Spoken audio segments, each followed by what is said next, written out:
And welcome into the Monday edition, Robby and Rexrode, 1025 The Game. We are presented by Green Ventures Landscaping for homes and businesses that want to stand out, not blend in. Visit greenventureslandscaping.com. Robby Stanley, Joe Rexrode, Ian Safar here with you on this Monday morning. Hope everybody had a fantastic weekend. Hey, boy, do we have a lot going on today / this week. We will get into Barry Trotz and the Predators not doing anything on the trade deadline on at least the Friday part of it a little bit later in the show. Alex Doherty will be with us at 7:30. And today is basically the beginning of NFL free agency. The quote-unquote legal tampering window opens later today, and there's a lot already brewing in the NFL. So we'll get into that throughout the show today as well. Joe Rexrode, good morning. How are you? I'm great. It's one of the great sports weeks of the year. It is. Very short list. Good stuff going on. Got the how much time or do we think you're going to be spending at Bridgetown this week? Yeah. God, I haven't really added it up, but Wednesday, Thursday, Friday, Saturday, Sunday, and Wednesday, Thursday, Friday are double headers. So it's a lot. It's a lot. But I'm in. And guess what, man? Very first game, Kentucky Wildcats are playing in it. Yeah. My goodness. I'm sorry, BBN, but you were playing in the first game Wednesday. This is never happened before. That might set a record for Wednesday crowd, though. At least there's that to look forward to. It might, unless they're all checked out at this point. But yeah, no, they'll be there. They will be there. They will. Ian, how we doing? What's going on? Good morning. Happy Monday, everybody. Doing just fine, thanks. Nice weekend. A little rainy, a little cold. Told Robby pre-show meeting yesterday did go by pretty quick with the time change. Yep. Kind of looked up and it was already 1:00 in the afternoon. But doing great. Should be a fun week. Thanks. I was Monday. Wondering yesterday how the toddler was going to handle losing an hour of sleep on Saturday night. And then at 7:05 Sunday morning, which in her world would have been 6:05 Sunday morning, she's standing up in her bed, screaming at the top of her lungs, singing the Hot Dog song from Mickey Mouse Clubhouse. I was like, apparently it's going well. All right, good to know. Nice. She's a fan of the daylight savings time. I guess so. I was kind of hoping she'd sleep in a little bit longer than that, but it didn't happen. So didn't catch. At least we get that light. We get the light. That's true. Last and later, right? It was nice to look outside last night at 6:00. It's like, wow, the sun's still out. That's fun. That's fun.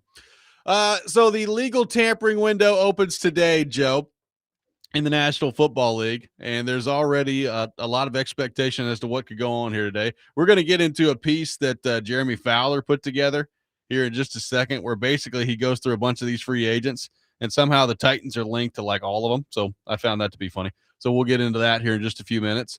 I do want to start here on the Florio front. Not that this is some huge secret because we've talked about this last week, but this came out at Pro Football Talk late last night. And I'll read the first two graphs, Joe. This is from Florio. Quote, free agency essentially opens Monday at noon Eastern time when teams can begin reaching deals with 4-year veterans whose contracts are expiring. Discussions throughout the league between teams and the agents representing impending free agents have been happening for a while, which in plenty of cases will make the opening of the negotiating window a formality that's led to the widespread belief in league circles that once the window opens on Monday, Giants receiver Wan'Dale Robinson will sign with the Titans. So he goes on to the background of obviously Robinson and Dable and all that. But I mean, I'm reading that as as soon as 11 o'clock rolls around and the window opens here, Wan'Dale Robinson is going to be signing with the Tennessee Titans, Joe. So I guess the expectation at this point would be that Robinson is going to be here. Yeah. So, which makes sense. We've talked about it a lot. Has he been, if that's true, has he been pursued at the expense of looking at other things that might be better? It's a good question. Are they overvaluing Wan'Dale Robinson a little bit? Maybe. I mean, they do have the coach that has worked with him. I'd be very interested to see where that number comes in on the Wan'Dale Robinson front. Because, again, Wan'Dale Robinson's a good player. Is Wan'Dale Robinson Alec Pierce? I mean, they're two totally different types of receivers.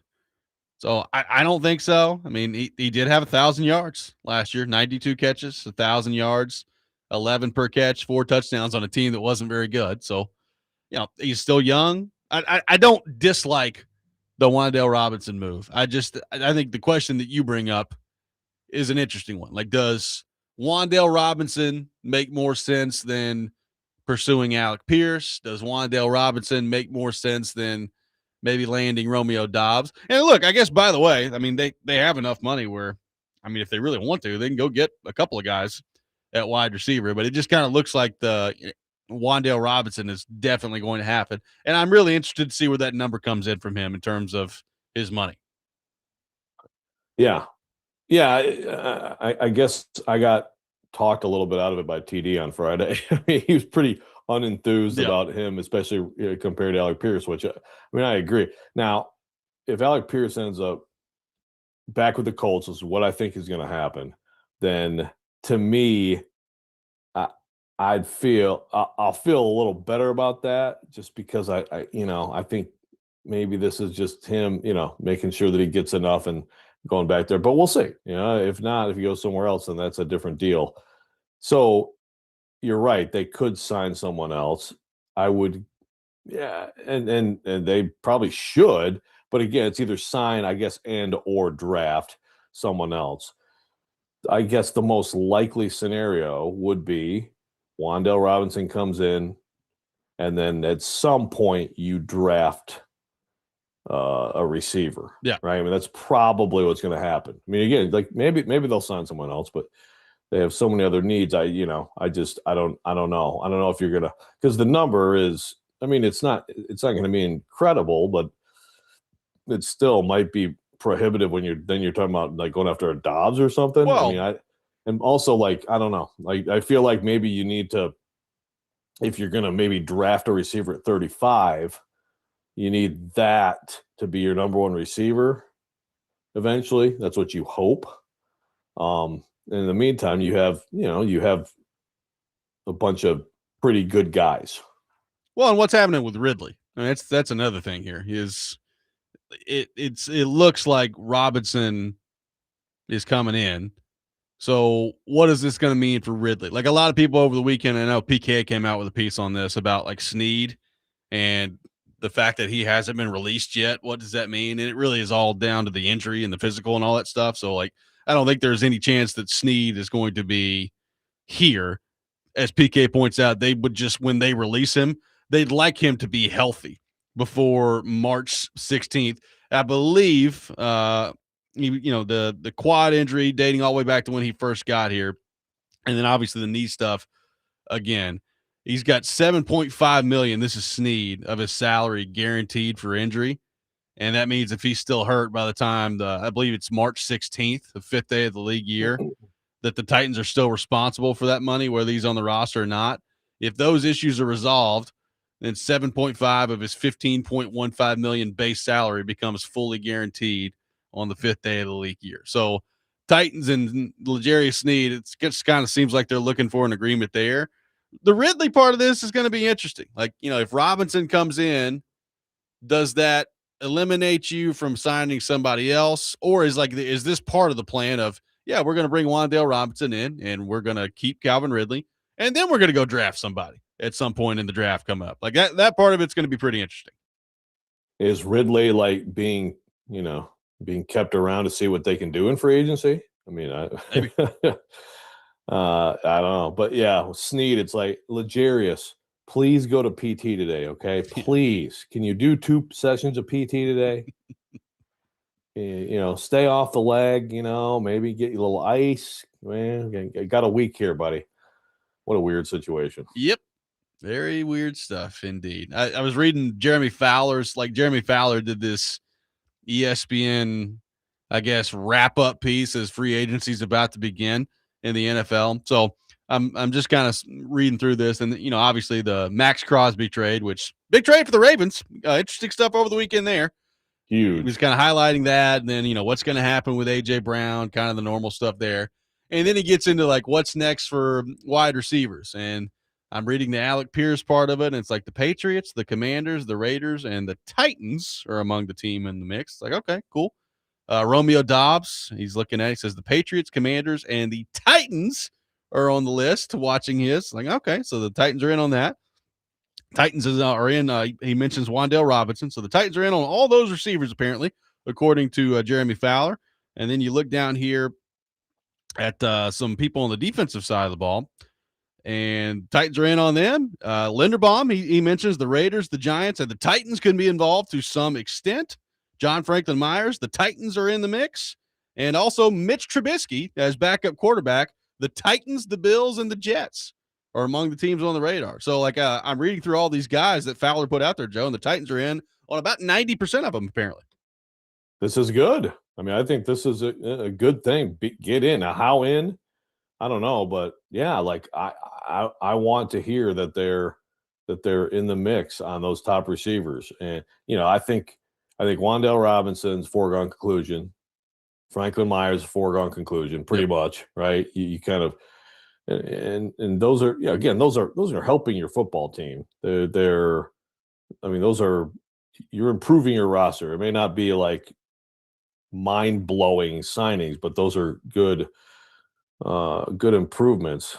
But being in the mix, and to some extent, what does that mean? It's sort of like just kind of checking it out and moving on. I don't know, but I think in general, you want to hear that they're serious and getting in on these things. We are off and running on Robby and Rexrode. It's a big day on the program. NFL free agency basically begins today. It's the legal tampering window that opens up at 11 a.m. Central Time in the National Football League. We'll take your thoughts on all of that. Where do you want to see the Titans, or what do you want to see the Titans do today? It looks like Wan'Dale Robinson could be a foregone conclusion. We will get into all that in the 7 o'clock hour. We will get into the Predators and the trade deadline, including not moving on for Ryan O'Reilly. Alex Doherty from the Tennessean will be with us at 7:30. Corey Curtis at 8 o'clock. All that coming up. Robby and Rexrode, 102.5 The Game.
Robinson's a good player, but I feel like it's not overly unique. I think you could find a lot of receivers that give you 90 to 93 receptions off of 140 targets. Like, that's not astronomical. That's not something that's completely different. And there's no slight on Robinson's game in any way. I'm just saying what he's doing can be duplicated by various players. But when you have a guy that's stretching the field, averaging 21 yards a catch, that's different. You know what I mean? But it's not different to the point where I pay 27 to 30 million a year for it. That was TD with us on Friday, looking at Wan'Dale Robinson, Alec Pierce, and the Titans receiving room. It is free agency day in the NFL, the legal tampering window beginning today. So I guess not technically free agency, even though it is free agency in the NFL today. So keep an eye on that throughout the league. Paul Kuharsky from paulkuharsky.com, Joe, put this out here over the weekend. And the title of it was "Players Paul Kuharsky Believes Tennessee Will Court" is the title at paulkuharsky.com. And there's a lot of different ones in here. And this doesn't mean that he thinks they're going to sign all these guys, but it does mean that he thinks that they're going to be talking to / showing interest in these guys. And at receiver, yeah, Robinson is in there, obviously, but he also does have Alec Pierce and Romeo Doubs in there as well. So basically, like the three main guys that we've talked about that are going to be free agents at wide receiver. And look, you could throw, Jawan Jennings. We'll see what happens with him in San Francisco and all that other stuff in there. But those three guys we've spent a lot of time talking about: Doubs, Pierce, and Robinson. And PK feels like they'll at least be having conversations with all of them. I did find the running back part of this that PK threw out there pretty interesting, Joe. We talked to them a little bit about this last week. Quote, "I think they're happier with Tony Pollard and Tajay Spears than most of us think. So I don't expect big game hunting in free agency where Kenneth Walker is the top guy." Says Travis Etienne of the Jags and Brian Robinson of the 49ers could be of interest if the price is right. A newcomer would be paired with Pollard. Okay. I think that's a mistake. It's not that to not be more serious about it, because and PK has been sort of dismissive, right? Every time we brought it up, of that idea, which kind of, sometimes you have to read between the lines, and I feel like that's something he's clearly been told, right? It feels that way. I don't know if he's outright said it that way, but it does feel that way.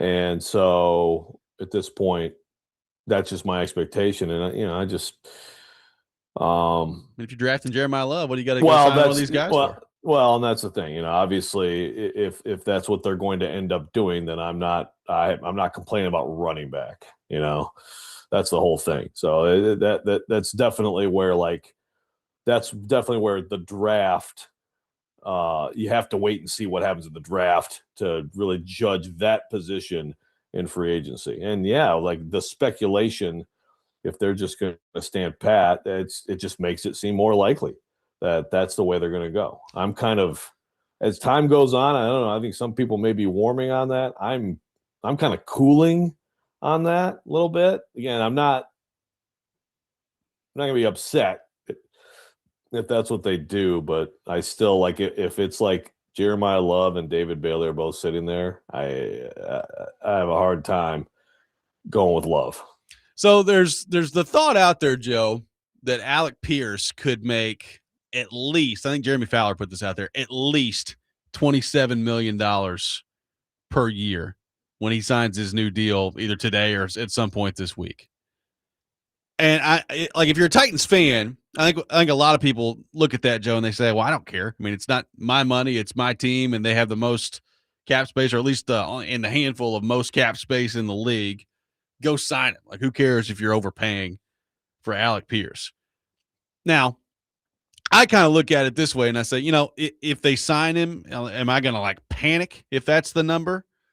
I don't know that I'll panic, but I just don't know that he's worth that much money. So is it worth getting him on your roster so bad to the point where you're paying him that much money if he is here what he's been in Indianapolis, which is a really good player and a deep threat, but a guy that, as we've discussed numerous times, caught 47 passes in 17 games last year. The at least $27 million. I mean, number one, this shows you the value of making it to free agency if you're one of these top guys at one of these positions of need, be that wide receiver, edge rusher, whatever.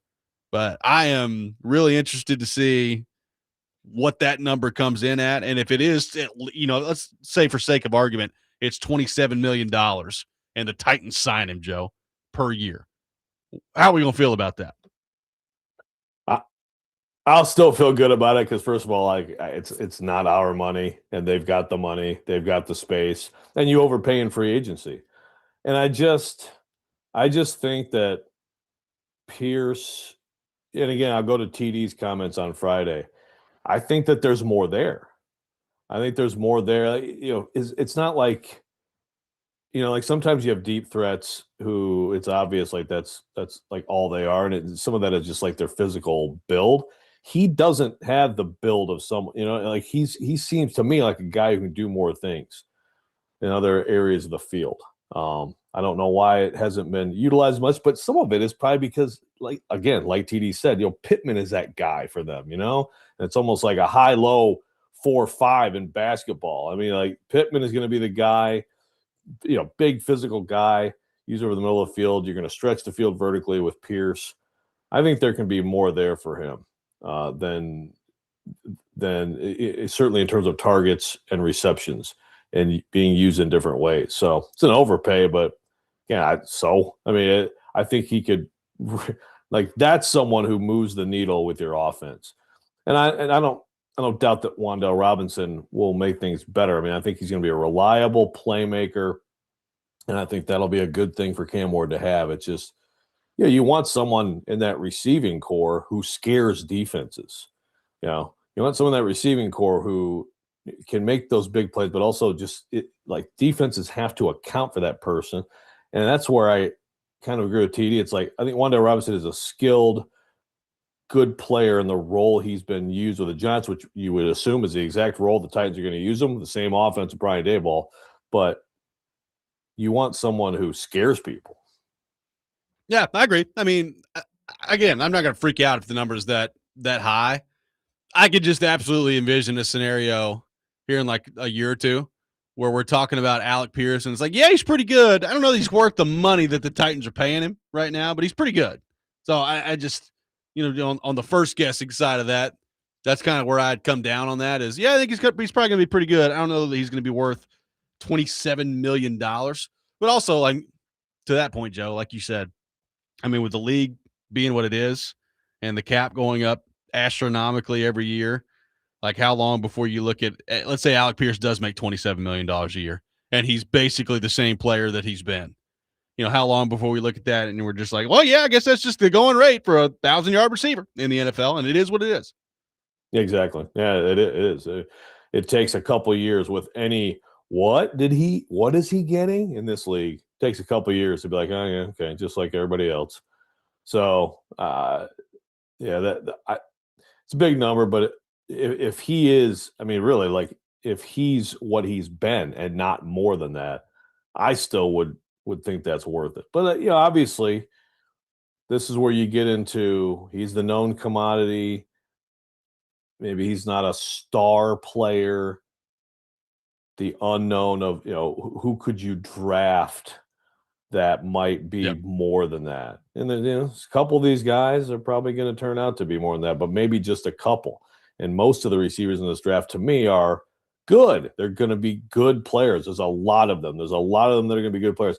Again, there's some of them, and some of them it's going to be the fit and the quarterback and all that stuff. They might be great, but can you make that right choice? And can you be in position to make that correct choice too? And then, of course, if the Titans are able to do, like sign multiple guys or they're keeping Ridley or whatever, does that move them away from receiver?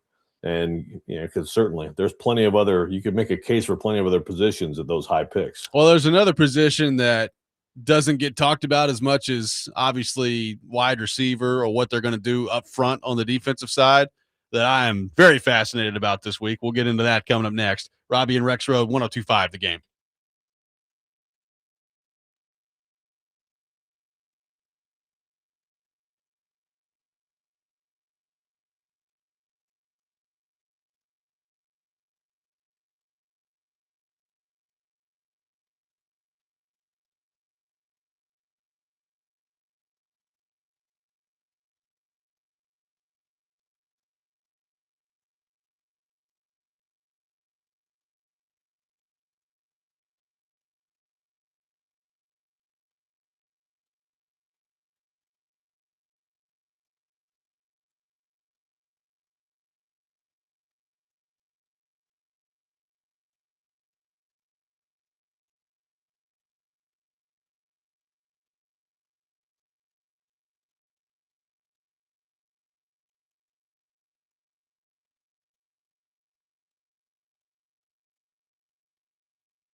Welcome back in. Robby and Rexrode, 102.5 The Game.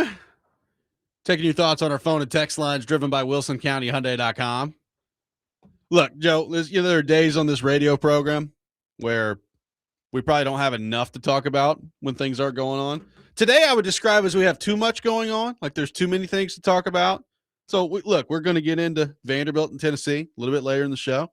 We're going to get into the NHL trade deadline and the Predators holding on to Ryan O'Reilly later in the show. We got a lot of stuff going on the program today. But, Joe, one of those days today where we almost have too much to talk about would be how I would describe it.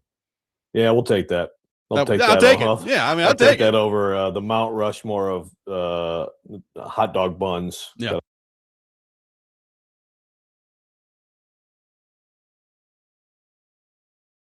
Will there be mustard on the hot dog? Will there be ketchup? Well, Yes, there will be mustard because that's what you put on a hot dog. No, there will not be ketchup because we're not 3 years old. Daughter loves ketchup on a hot dog. Absolutely perfect. She's the perfect age for that. I completely accept that. By the time a kid gets to about 12, 14, I gotta give it 12. By the time you get to 12, it's time to grow up a little bit, all of you kids. So I mentioned the piece that PK put together over the weekend about people he thinks that the Titans will court in free agency. You know, one of the things that I'm going to be really interested to see this week is what do they do at corner, because they obviously need a lot of help at corner. And the first guy that PK talks about at corner is Alontae Taylor. And I know a lot of Titans fans want him. Obviously, there's a Tennessee connection from where he went in college. But I think he's a good player, and I'm really interested to see what that looks like. You know, Alontae Taylor on that list, Jacoby Durant from the Rams on that list.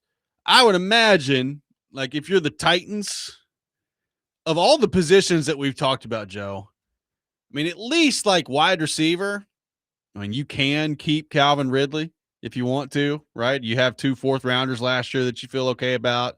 There's a draft coming up. I mean, it looks like Wan'Dale Robinson's going to be here, but like, you know, they're going to have enough bodies at wide receiver. You know, edge rusher, you know, you've got the number 4 overall pick where there should be some options there for you. Like corner feels like to me, Joe, the position where they're going to have to sign at least 2 guys, like at least 2, and maybe more than that. But they don't have to be 2 big money guys, but I think it probably needs to be at least 1 big money guy. And then you can kind of fill in around the edges after that if you want to. But I'd be surprised this week if they don't end up with, you know, a pretty substantial move at corner, because they basically have to when you look at their roster.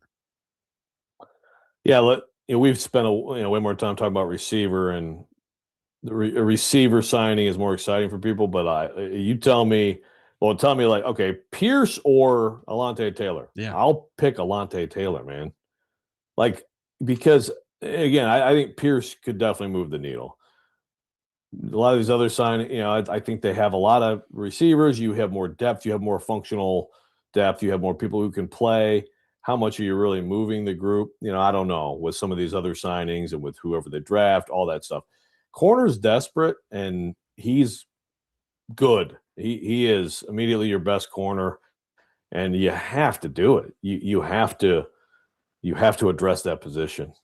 Because, like as we've said earlier in the show, like last week, people got a little antsy with, what does it mean with Snead? Okay, clearly Snead was never going to be part of this team next year. He's not going to be part of this team next year. For anybody who thinks, that might still be possible. So, it's a position of, to me, dire need. And so I'd like to see, obviously that would be huge for them to be able to get him, but like they need, to me, multiple guys signed at that position. The center market going to be interesting here. Got people asking about it on the text line. I mean, obviously, we'll see what happens with Linderbaum here. But TD did say on our show Friday, Joe, that he feels like Linderbaum may be out of the Titans' price range here. So we'll see what that looks like. In the meantime, Connor McGovern signed a 4-year, $52 million contract with the Buffalo Bills.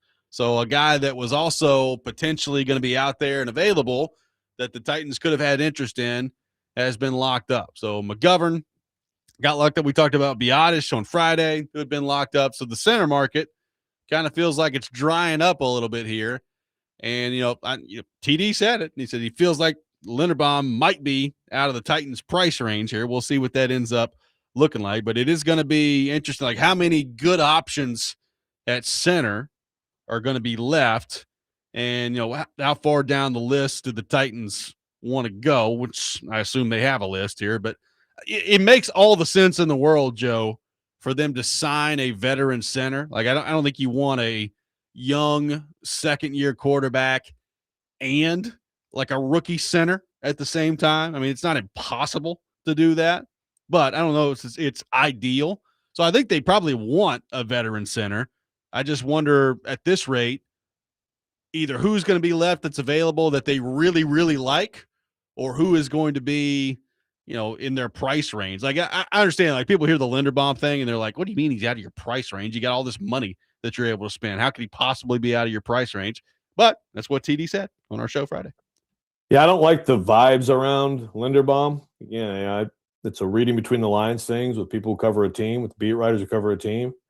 I don't like the vibes. The vibes tell me there's a little bit of dismissal from inside. And to me, I know every position we switch to, I'm like, this is the most important thing in the world.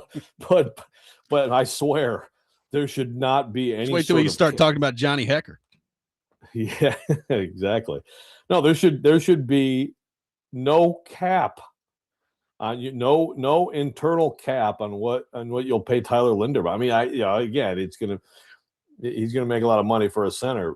Okay, you know how important that is, and to get him, and again, the thing, this is what happens in free agency. The clear top person becomes all of a sudden a future Hall of Famer, right? Which is probably a little bit of exaggeration, but he's a good player. I'm still a little puzzled at that whole thing. Baltimore, but by the way, I mean, at some point, Baltimore with Max Crosby, my goodness. But I mean, to me, like you've got to be in there on him, because otherwise, I think a lot of people thought McGovern might be their answer, and maybe they planned on him being their answer. I don't know. I don't know how that all went, it went down, but I mean, like you said, young or even just like a not great, subpar, average, sub-average center. It's just, well, all the other things you do, that could be just, it's again, plugging a hole and here comes another leak. And that's just not a position you want a big leak at. That's a really important position. By the way, just a real quick aside, how do we think Joe Burrow is feeling this morning? I mean, number one, he's probably feeling good because apparently he was spotted on a date with Jessica Alba this weekend, so good for him. So jealous of you, Joe. But Burrow. Number two, like you're looking around the rest of your division right now, and it's like, okay, so Cleveland's got Myles Garrett. Baltimore just signed Max Crosby. The Steelers have T.J. Watt. We'll see, how T.J. Watt's body holds up here. But the Steelers have T.J. Watt. And by the way, our guy's about to go to free agency. Trey Henderson, he's about to be out of here. This is good stuff. So I got to go against all these pass rushers twice a year. And right now, it's like, do we have one? Like, what's going on around here? Yeah. Hopefully Trey Hendrickson will sign with someone we play this year, and he can beat the crap out of me too. Sounds wonderful. Good time to be Joe Burrow out there right now. Hey, man. Enjoy Vegas and Jessica Alba. That's all I have to say. And then strap your helmet, son, when you get back. Yeah. Be running for your life. Yeah, don't think about football. Take your mind off the football. A lot of different thoughts on Alontae Taylor at corner. I mean, look, I think Alontae Taylor's good. He's not the only person that has been linked to the Titans when it comes to corner. I mentioned PK threw another name out there, Jacoby Durant from the Rams. And that one could be interesting. We'll see what happens on that front. We talked about a couple other guys at the corner spot. I am, in all seriousness, I mentioned the specialist. And he talks about Morgan Cox will be back if he wants to be. Thinks that Joey Sly at kicker's got a pretty good chance to return. But he does say that the Titans could be punter shopping after a, quote, mediocre season from Johnny Hecker. So in all seriousness, Joe, they could be looking for a new punter here. We'll see. Yeah, let's just create as many needs as possible. Why not? Just, I mean, just add it to the list. It's a long, long list. You people out there, by the way, defending catch up, I mean, just please stop. A lot of resistance to you on the text line. What do we think's happening with Chig today? Is Chig, did the Titans find a way to keep Chig, or do we think he's gone at this point? That's a great question. I don't have a sense for. I just usually feel like it goes like this with a lot of players. It's the cliche you say in the draft, which is, I don't know if this guy's a first round pick, but all it takes is one team, and in free agency, is there a team out there that really, really likes his skill set? Also, again, he has at least at the time, and maybe he feels differently, but seemed like he just couldn't wait to get out of here, right? So but that, then the new coach comes in, and who knows? I mean, that is your immediate you're sick of losing, and it's been bad, and maybe you believe that, the Titans will be better. Again, maybe you don't encounter anyone who really has that much interest in you, and there's some value in continuing to build chemistry with this young quarterback. What does he feel about Cam Ward? But like right now, if you force me to guess, I feel like he's probably going to be somewhere else at a reasonable, but probably a little bit of an overpay deal. 615-737-1025 is our phone number. 615-737-1025. We'll take more of your thoughts on NFL free agency. We will get into Vanderbilt and Tennessee coming up next as well. It's Reaction Monday, brought to you by Pella Windows and Doors of Nashville here on Robby and Rexrode 1025 The Game.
Robby and Rexrode. We are live from our Busy Bee Plumbing, Heating, and Air Conditioning Game Nashville studios.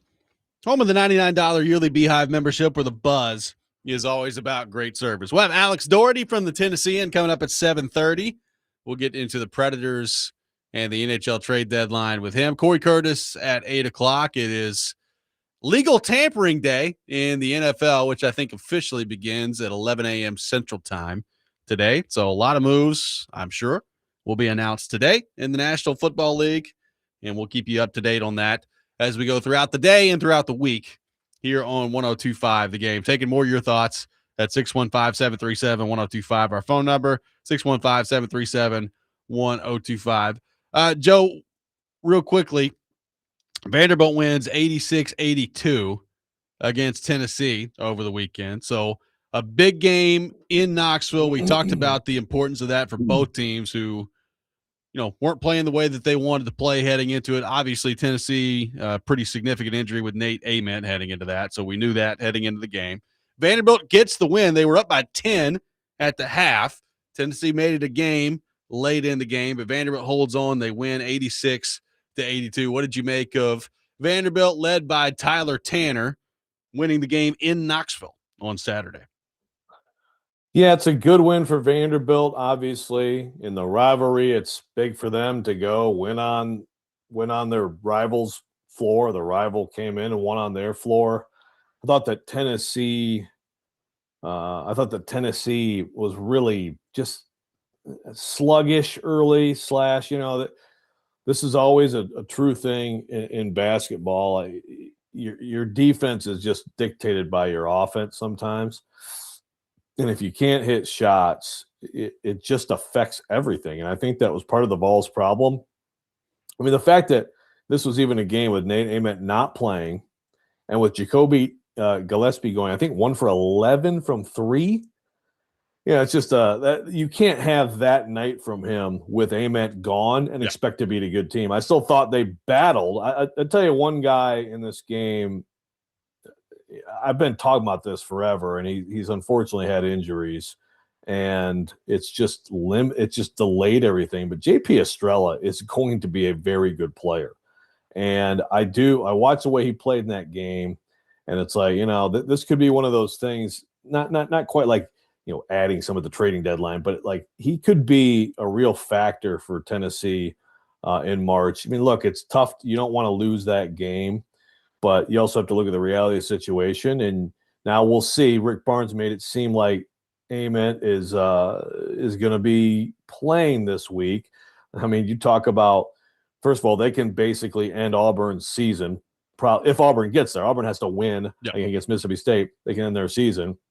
And then we're talking about Vandy, Tennessee rubber match here in Nashville if they beat Auburn. So we'll see. I mean, I'm not messing with Ament if there's any risk of like him being weakened for the NCAA tournament. I mean, Tennessee is right now, to me, a 5 seed. They're solidly that. They could drop to the 6. They could bump up to the 4th to have a great week. We'll see. Meanwhile, Vanderbilt, to me, it's funny because I'm going through this is a week where there's a lot of brackets. And I got Vanderbilt up to a 4 off that win. That's a really good win. Yes, Tennessee, Tennessee's missing its most talented player, but that's a really good win for Vanderbilt. And I think they're starting to figure things out with Duke Miles again. And he was a real pest to the Vols. He is certainly a pest when it comes to being disruptive, being in the passing lanes, getting steals and stuff like that. Yeah, Tyler Tanner, 25 points in the game, 7 of 9 from the field, 2 of 2 from 3. Duke Miles, 13 points, 3 of 10 from the field. Hit all 7 of his free throws. But, Joe, you hit the start of it. I think it was 15-2 for Vanderbilt to start the game. So it was a rough start for the Vols. And to their credit, they battled back and hung in there. But you start the game 15-2. You're not making any shots. And like you said, I mean, Gillespie, you were correct. He ended up 1 of 11 from 3. So if he's 1 of 11 from 3, 5 of 22 overall, but 1 of 11 from 3, and Ament's not playing, with a team that, at times can go through some droughts offensively anyway, that's a tough formula. I mean, look, if not for Estrella, you mentioned him, he's 20-10 on Saturday. That's a heck of a game from Estrella. But, is he going to be able to replicate that moving forward? We'll see. My guy Chandler Bing, 9 points in the game in 24 minutes for Vanderbilt. Always have to check his stats every time. Never gets old, Chandler Bing. Well, I'll tell you what, yeah, no, and he's really, he's kind of like if the other team has a wing or a guard going off or something, like Chandler Bing, get out there and guard him. Yeah, he's becoming a really good player for them. So we are going to be talking about that name as long as he stays at Vanderbilt. Quite a bit. And we haven't mentioned Mari Evans, by the way, who had 24 points, 6 rebounds, 3 steals. I mean, this guy is – I think Estrella, as long as he stays healthy, and not saying he's going to do 20 and 10, but I think he is going to be a factor, potentially a key factor. And I think, I think you may be in a lot of matchups better off with him in there than Jalen Carey, who only played 12 minutes in this game, by the way, who, the whole thing with Jalen Carey and Vanderbilt, he goes scoreless in 12 minutes and is like a minus. I forget what he was. He was minus quite a bit in that game. I think Estrella might, that's a good option for Rick Barnes. But Amari Evans, what is he going to be here this month? He's going to be a really good player moving forward. I have no doubt about that. Is that the kind of game that can vault him into March? Because, boy, they could really use – they just need more than – Ament's going to come back, and obviously, he's option 1. And Gillespie is – he's I think their leading scorer still. Those 2 guys, you need a third guy, a perimeter guy who you can count on, to hit shots. And sometimes that's Bishop Boswell, but Amari Evans emerging would be really big for this team. 615-737-1025 is our phone number, 615-737-1025. Coming up next, we will get into the NHL trade deadline. We saw the moves the Predators made last week, but nothing further on Friday, which means Marchessault, Stamkos, O'Reilly, they're all still here. What do we make of that? What do we make of the explanation given by Barry Trotz? So we will get into all that coming up next. Robby and Rexrode, 1025, The Game.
Hour number 2, Robby and Rexrode, 102.5 The Game. Robby Stanley, Joe Rexrode, Ian Safar here with you on this Monday morning. We are presented by Green Ventures Landscaping, outdoor patios, landscaping design, lawn maintenance, and more. Visit greenventureslandscaping.com. We will be joined by Alex Doherty from the Tennessean coming up later this hour at 7:30. Joe, the NHL trade deadline has come and gone. And we talked last week about the moves the Predators made. Michael McCarron, Cole Smith, Nick Blankenberg, a part of those moves. Then Michael Bunting, the final one, on Thursday, traded to the Dallas Stars. And, Joe, I sat there all day Friday. I was down at the arena. I was trying to figure out, all right, let's see what happens here. You know, we had our predictions Friday morning about Ryan O'Reilly. And, frankly, my expectation was that he was not going to get moved then. And then when he came out and he was practicing, I was like, well, he's definitely not going anywhere. So he got out there, he practiced. But Eric Halla wasn't practicing Friday. Jonathan Marchessault wasn't practicing Friday. And I said, okay. You know, the Predators said it was maintenance days, which are interesting timing on the maintenance days on the NHL trade deadline. But Halla, not out there. Marchessault, not out there. I left the door open for a move to happen. And it did not. The trade deadline came and went, and Eric Halla still on the team. Jonathan Marchessault still on the team. And obviously so are guys like O'Reilly and Stamkos as well. Joe, what did you make of the lack of activity from the Predators on Friday when it came to the NHL trade deadline? Very disappointing, to be kind and put it mildly. Very disappointing. I have to look at those guys being held out. I mean, it's still probably because it was possible, right? I would assume. I mean, I guess it could just be interesting timing on the maintenance days. That is possible, but yeah, it's like, well, what these guys can have a maintenance day, and you just never know. It might be a smart thing to not have them on the ice. It's just very disappointing. You were right. And I figured you'd probably be right. I was hoping you wouldn't be right, but you were right. And I said at the start, to me, hurting the team, which is what they've done, to get some draft capital. I mean, it's not nothing. Expiring deals, you make some. I mean, I understand those moves. Those moves make sense. But again, if you are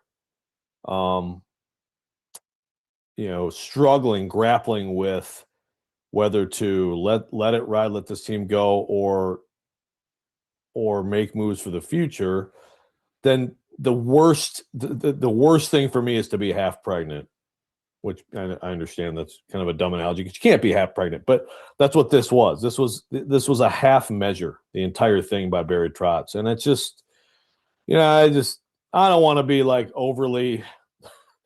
Like at some point you look at Barry Trotz and you tip the cap and you say he's had a great legacy in this town and everything. His time as GM has been bad, very bad. And this is the capper. This is the cherry on top to a bad tenure as general manager. And I know we're going to get to him. I mean, his explanations did not make me feel better about anything.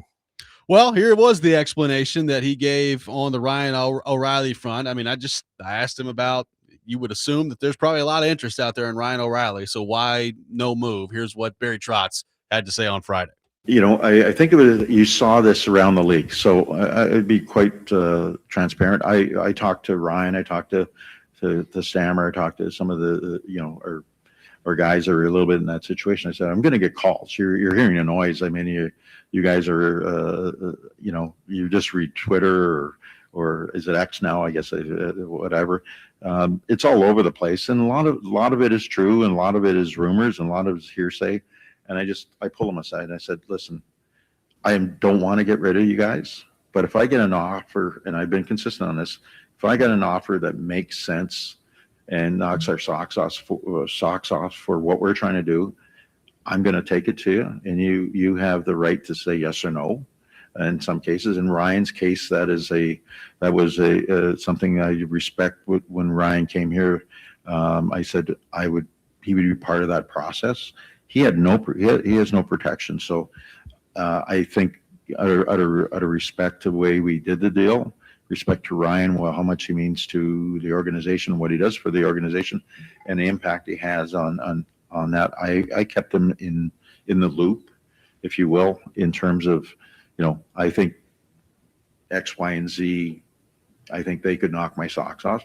And if they do, I'm going to bring it to you. And so he was aware. I think we got, fairly close, but until it's done, it's not done. So there was a lot of interest in that, but you saw that around, we had a certain value. If you hit your value, then that was a go. And I think you saw that around the league, because I think rumors of other players, of Ryan, were in the same category. I think only one of them really went.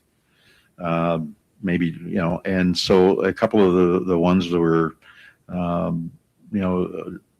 just they had the same value. You said, if they give us this value, we'll move the player. If not, then we're happy. I don't have to move Ryan O'Reilly. He has a lot of value for us. So that was just a thought process, and we stuck to it, and we stayed disciplined there.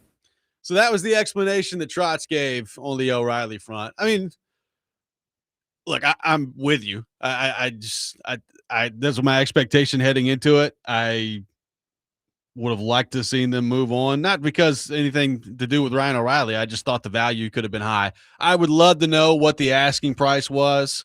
I would love to know, Barry Trotz did say in that answer there, Joe, that they got, quote, fairly close. So what does that mean? Like, what does that mean to, fairly close to what I would assume would be, Joe, somebody offering something where he approached Ryan O'Reilly to it, but doesn't sound like that ever actually happened. Vincent Trocheck didn't get moved either. Like, the Rangers made it pretty clear that they were trying to move on from Trocheck and just never got an offer, I guess, that they felt comfortable with. So Trocheck didn't get moved.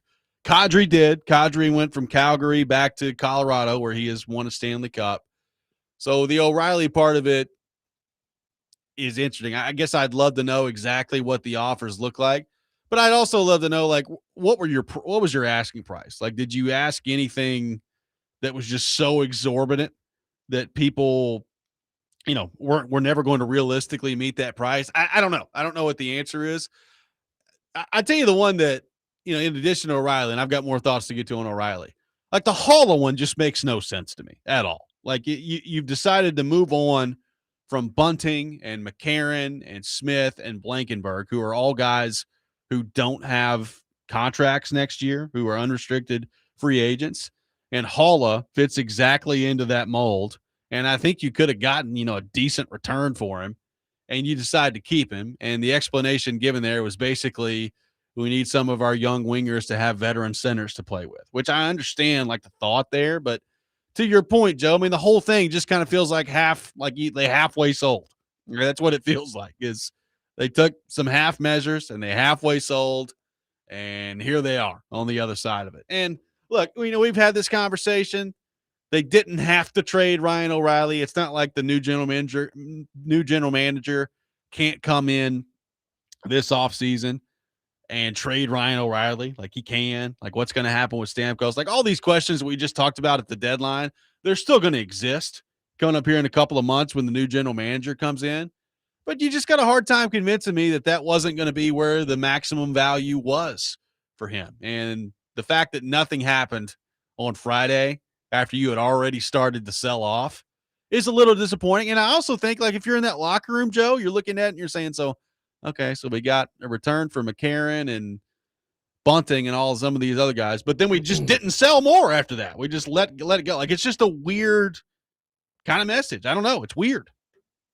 Exactly. No, I mean, it's like, if we did truth serum, and we don't need to. I mean, look at the reaction of Andrew Burnett and some of these players when some of these guys were moved. Yep. It was depressed, which I understand, because they're not making the playoffs because of the moves you made. I believe that. I believe they will not make the playoffs. And I'm not saying they would have anyway, but I believe that you lessen their chances of making the playoffs. Some people will disagree with me on this. I think there'd be more anger in general from the fan base if Trotz did nothing. Like Vingan.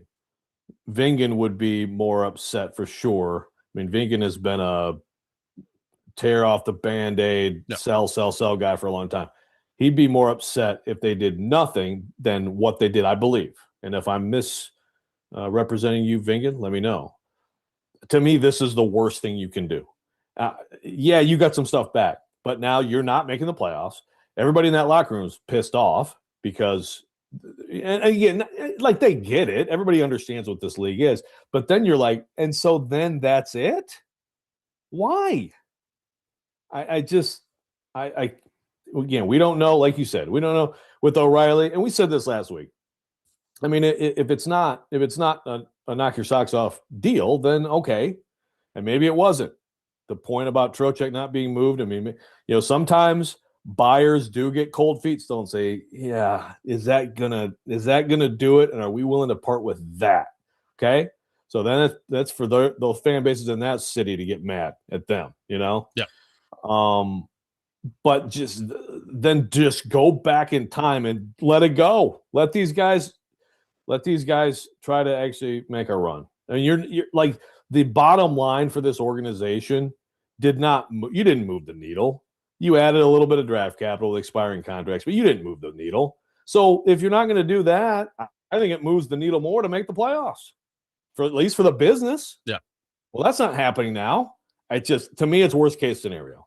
Let's head back to the phone line, driven by WilsonCountyHyundai.com. Welcome in Nate to the program. Nate, good morning. Thank you for calling in.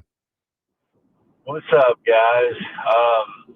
I wasn't even aware it was daylight savings time this weekend until my wife told me Saturday, and I was like, "Oh yeah, I forgot that still exists." But on Friday and all weekend, and still some this morning, I'm still pretty pissed about O'Reilly not getting moved. I mean, I just don't understand it, like Joe has said, and it just doesn't make sense. What really got me going is when he said the words that everyone didn't want to hear, that he talked to each player and it made it sound like he let them make the decision. That does not sit well with me at all. If the organization is going to continue to do this, they are never going to win.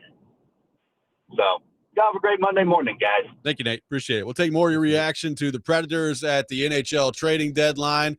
Nothing further on Friday. O'Reilly, Stamkos, Marchessault, Haula, all those guys still here. We'll take your reaction to that. We got Alex Doherty coming up at 7:30. All that ahead. Robby and Rexrode, 102.5 The Game.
Right Time HVAC, Cromwell Media, teaming up to bring your comfort back to your home.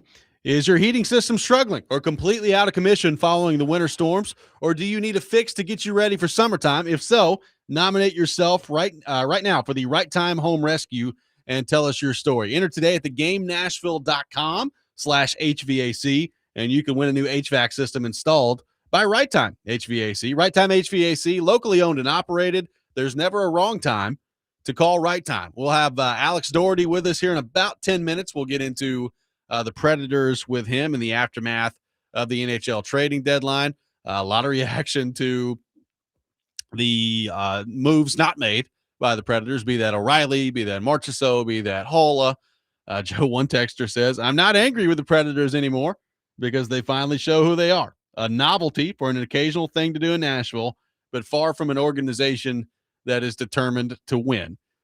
You know, I guess that's down to the eye of the beholder.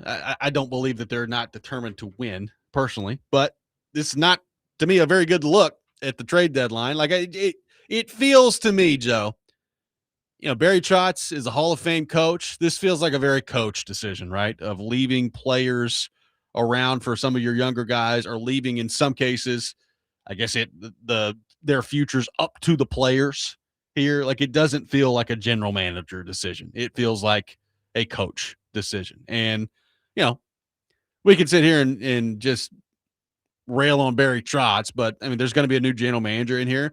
I tell you what this does for me, Joe, in the aftermath of all this. And I felt this way heading into it, and I think it just makes me feel even stronger about it now.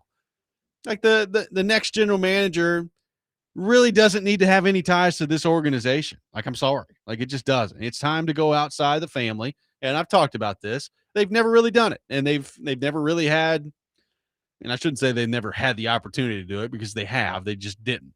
But you've had 2 general managers in the history of the franchise. You've had 4 coaches in the history of the franchise. And it just kind of feels like now it's time to go try something new. Like, go bring in some new ideas and some new people in positions of power that come in and start to make some new decisions here. And I feel even more strongly about that now than I did before. And I felt that way before. Like, this next general manager hire needs to be somebody that is not in the organization. I'm sorry. 100%. And I agree with you on Trotz, like a coach decision. But again, well, then do the coach decision and let McCarron stay and help them. Like that's my thing, right? I keep going back to it, but it's the half measure part of it. It's like it's confounding. So of course they want to win, but at the same time, that comment is, I mean, I get it. I get that comment, because again, like, to me, these are the actions of an unserious organization. And I'll go back to you don't come here to retire in Nashville. You got to be careful with this, because Ryan O'Reilly is going to be a dog until the day he retires. Yeah. And so there's the difference there in that comment and who it was meant for. And comparing it to Ryan O'Reilly. But at the same time, when you let a player dictate something like this, when it's not in his deal, that's kind of doing the same thing. Yeah, it is. I mean, and again, like, this whole conversation, you know, going back to the O'Reilly thing, like, everybody involved with it understands Ryan O'Reilly and how important he is, and the value, and, you know, the work ethic, all those things. But this, to me, this trade deadline, Joe, kind of feels representative of Trotz's entire tenure as general manager, which is like, it's been kind of halfway in, halfway out, right?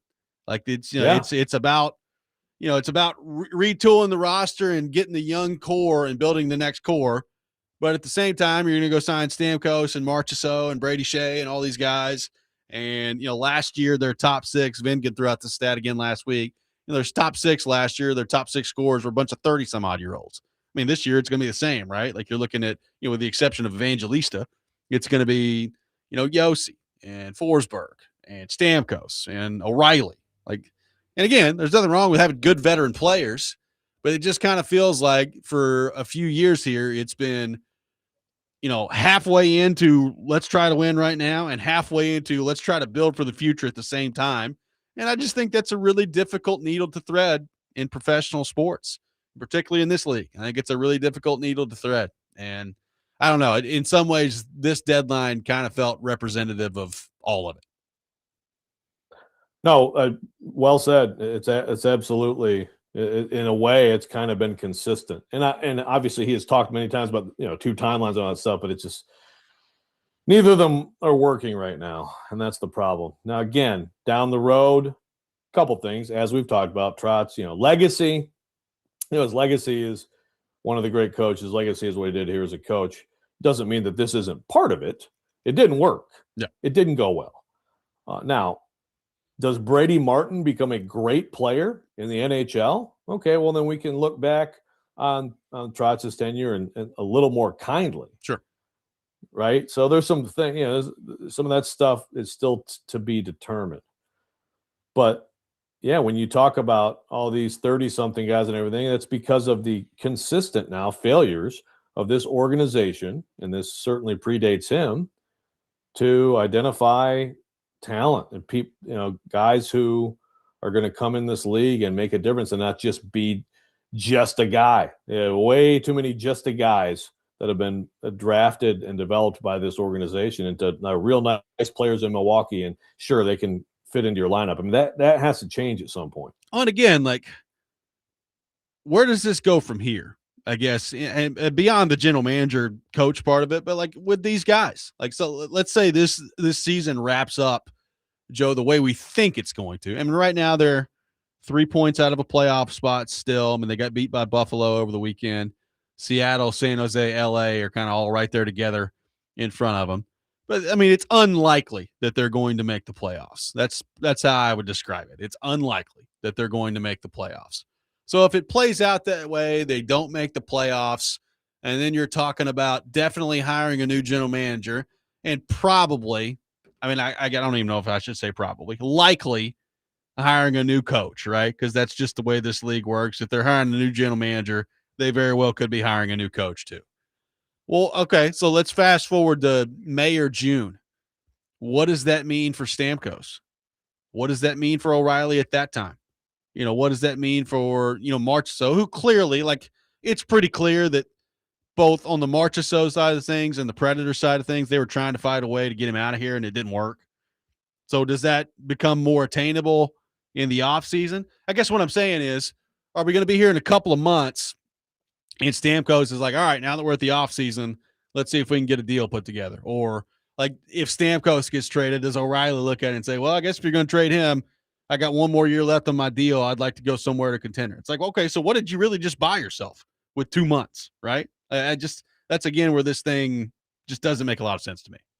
Right. And I think you're right, as you've said many times, with O'Reilly, like, the value should have been max here in the last week, right? With him. Yes. And it's not like you can't get a good return from him in the offseason, but I think it should have been max. So this is the way they've chosen to go.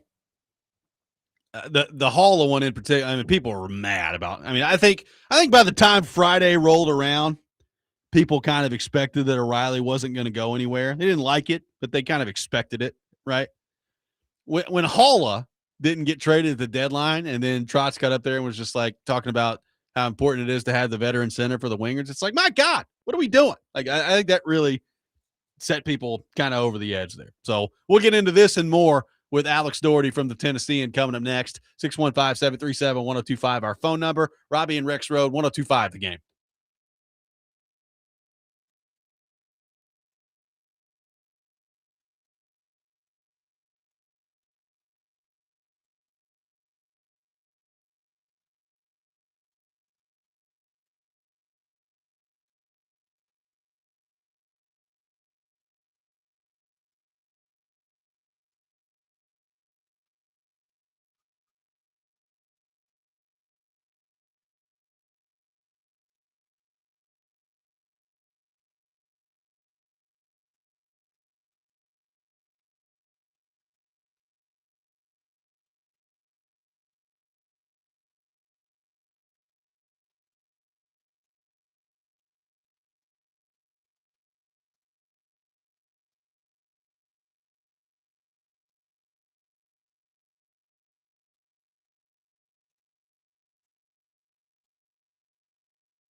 Welcome back in, Robby and Rexrode, 102.5 The Game. Robby Stanley, Joe Rexrode, Ian Safar here with you on this Monday morning, talking Preds. And to help us do that, we head to our phone line, driven by WilsonCountyHyundai.com. Welcome in Alex Doherty to the program, who covers the Nashville Predators for the Tennessean. Alex, good morning. How are you? I am doing good. I am just I'm still reeling from a wild day of trade deadline day on Friday. It was so much action I could barely focus. Yeah, may have been the worst actual trade deadline day in recent memory. Not just here, but like local, like league wide. There's just not a whole lot going on Friday. Yeah, so it was terrible. It was. So let's start there. Well, obviously, we know the moves the Predators did make last week. What do you make of O'Reilly still being here, Haula, Marchessault, Stamkos, and the explanations given for all that by Barry Trotz on Friday at his press conference? Yeah. So, I mean, the way that we were trending going into Friday with the moves they'd made earlier in the week, and then you see Haula and Marchessault are not on the ice, and I had a feeling that Ryan O'Reilly was not going to get moved.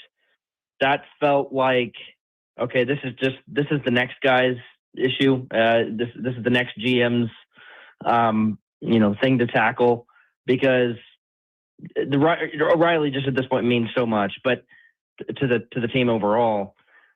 But the trend was just, okay, there's going to be another move here. Is it going to be Haula? Could they have found a buyer for Marchessault? Might they move someone like Justin Barron or Tyson Jost, like one of those, smaller guys that at least they do something, but it's not like that's going to really move the needle.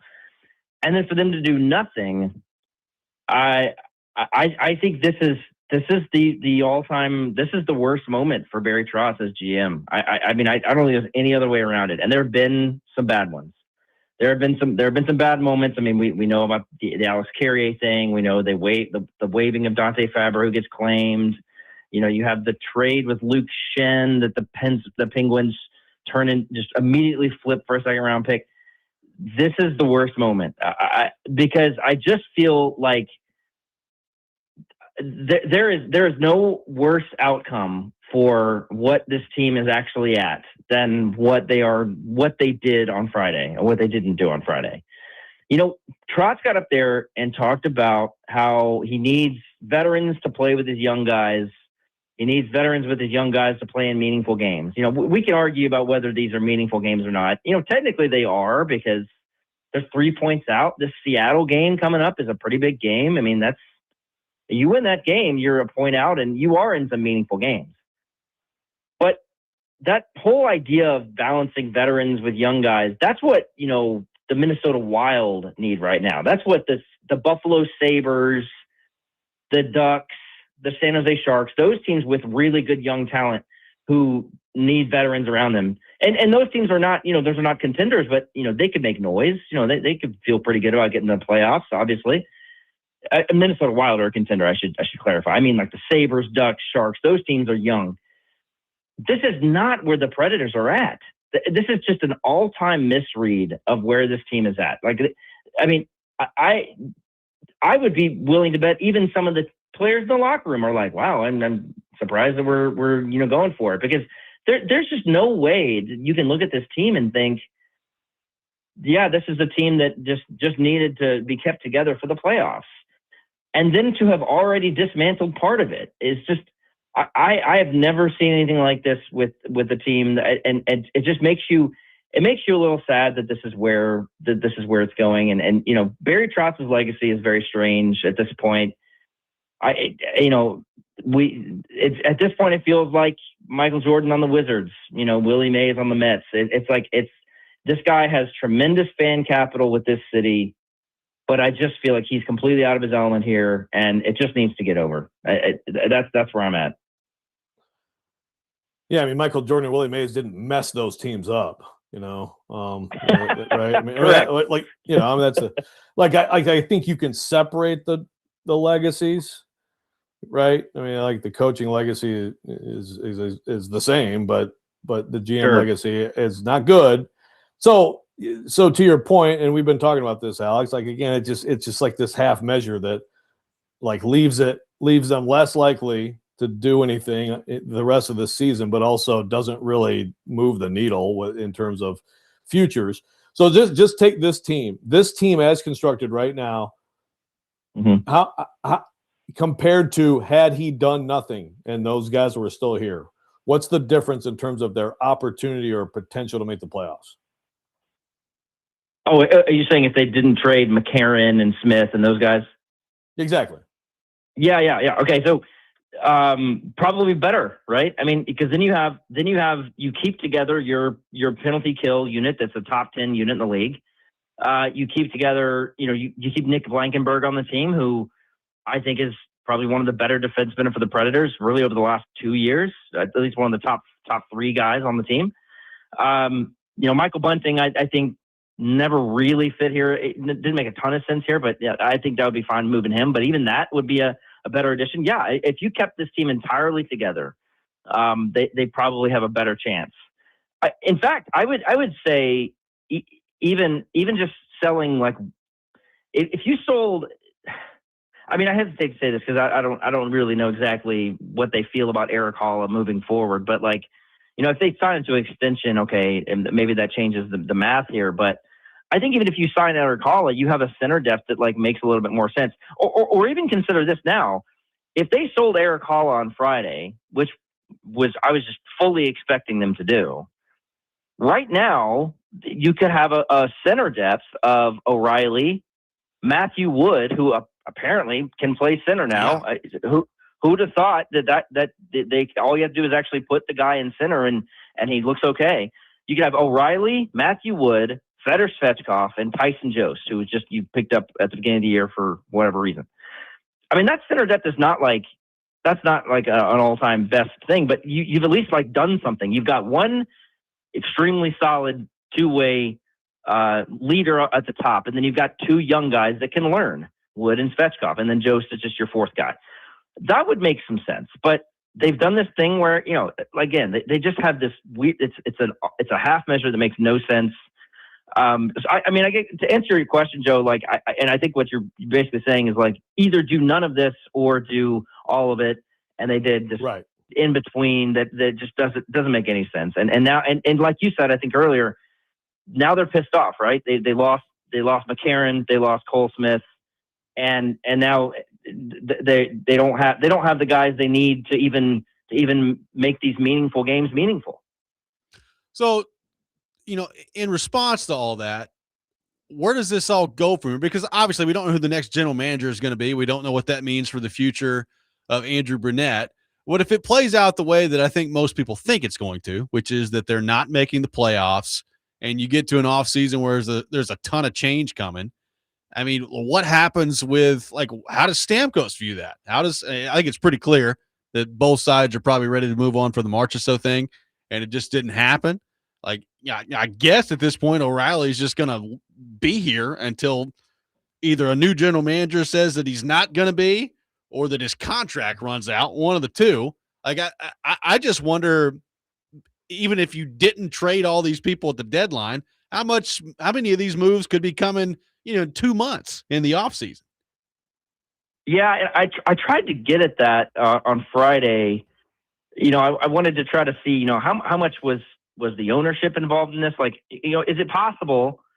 And of course, he didn't really give me an answer there. But was it possible that the ownership recognized, like, we have a weird situation here. We don't want to set up the new person. Like, we want the new person to make some of the big decisions, right?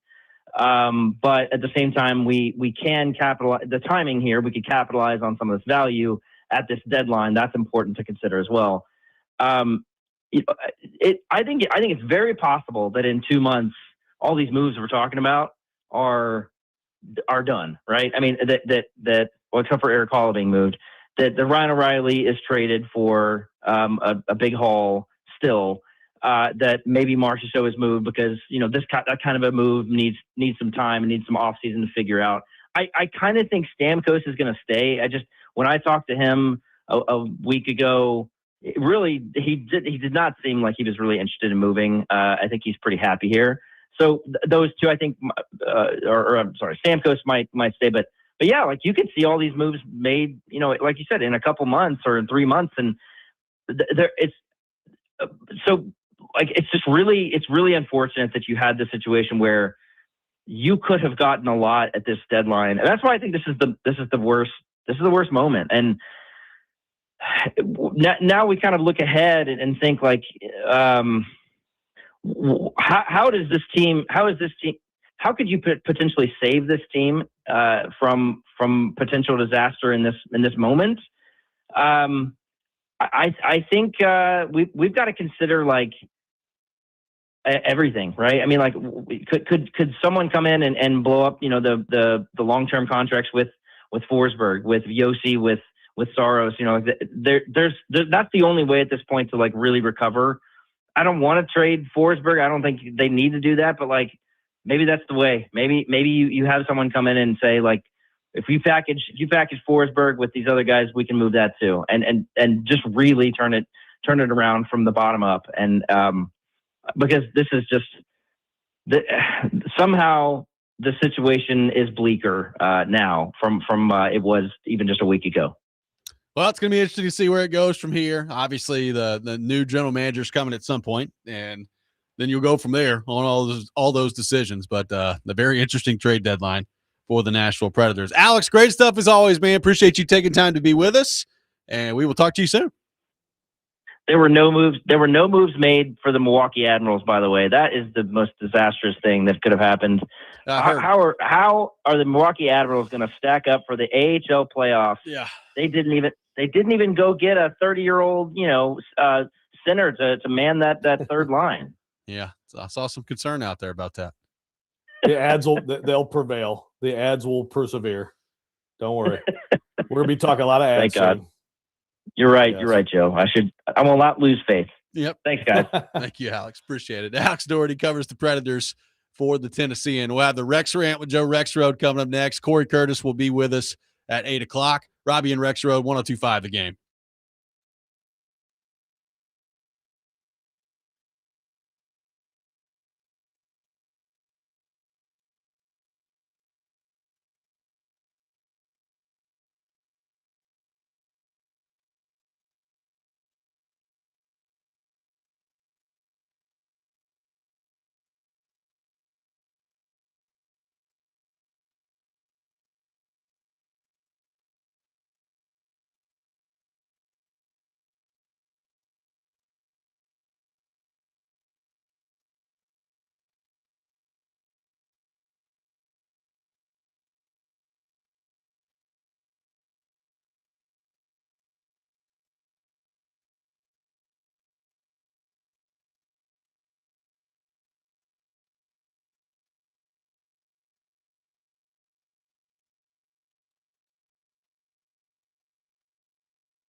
Sometimes he wakes up on the wrong side of the bed.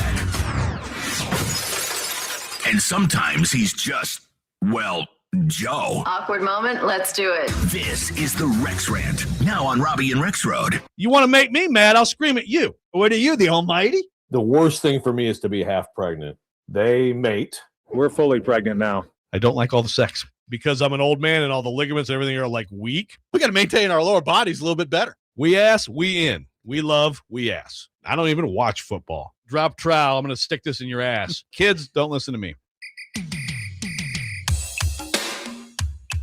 It is time for the Rex Rant with Joe Rexrode. You can check it out every morning here on the program. Joseph, the floor is yours. So it sounds like I was talking about myself being half pregnant there, huh? Wow. It did. Maybe can we mash that up with marrying my cousin? I mean, I think we can really. Oh, I'm sure we can. We can really do some stuff there. Woo, baby. Okay. So I had a story on my budget for the Athletic this week about history made in Nashville, because Vanderbilt men's basketball team is going to be in the tournament. Belmont, I was assuming, would be in the tournament. Then either TSU or Lipscomb, if either of them also got in, we would be talking about 3 teams in one NCAA tournament in one city, closer in proximity than any in history. From my research, that's closer than any of the Philly schools. Some of them are very close, but like Villanova's out there, and they don't have. I mean, we're talking like a couple miles away from edge of campus to edge of campus. Pretty awesome story. I'm not doing that story now because Belmont comes out against a bad Drake team that it beat twice in the regular season as a major favorite in the Missouri Valley quarterfinals and loses 100-79. Yep. And that doesn't just stink for Belmont, which, by the way, might lose Casey Alexander here real soon. I mean, it stinks for the NCAA tournament because that team actually could have upset someone. Real quick aside, this week is amazing, and we got upsets, and like Navy got shocked on a half-court shot, for example. They're clearly the class of the Patriot. Those games are awesome, but when those teams get upset, now you have less of a chance of upsets once we get to the field of 68. So anyway, same day, Lipscomb comes out against a bad Florida Gulf Coast team, major favorite, quarterfinals of the ASUN, and loses 77-53. How about Austin Peay? OVC semis, Queens University favored, loses 90-83. And by the way, since we're just going along with the theme, Vanderbilt women going for the number one seed in the NCAA tournament, they come out against Ole Miss as a big favorite in the SEC tournament. Good Ole Miss team, but Vanderbilt should win. Down 49-17 at halftime. Shea Ralph gets ejected and eventually get it down to 11. But what in the world? Just a terrible weekend of hoops locally, except for one team.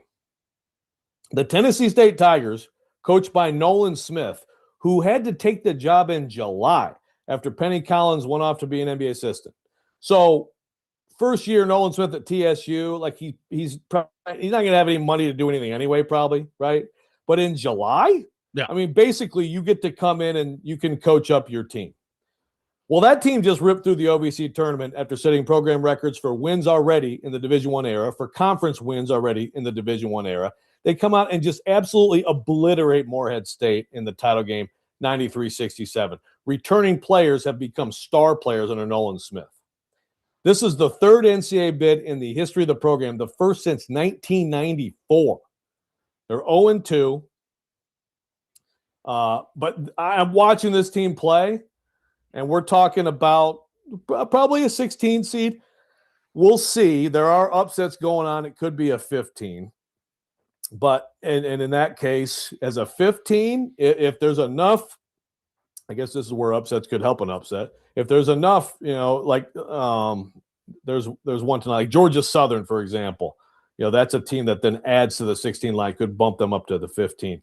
I mean, this is a dangerous team. But beyond that, Nolan Smith, I mean, he should be in any discussion for National Coach of the Year. It's incredible to do what he did, to get a team to play like they do. They're a pressuring defensive team.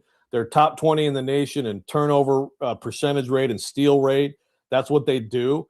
but the way they move the ball, the stuff they do offensively, they are a really good basketball team. What a coach and what a job by Nolan Smith to save the whole weekend for Nashville basketball. And by the way, of course, there's a tweet for everything, Robbie. Okay. So I just have to, and again, I had no idea this existed, but this is part of the benefit of being on Twitter.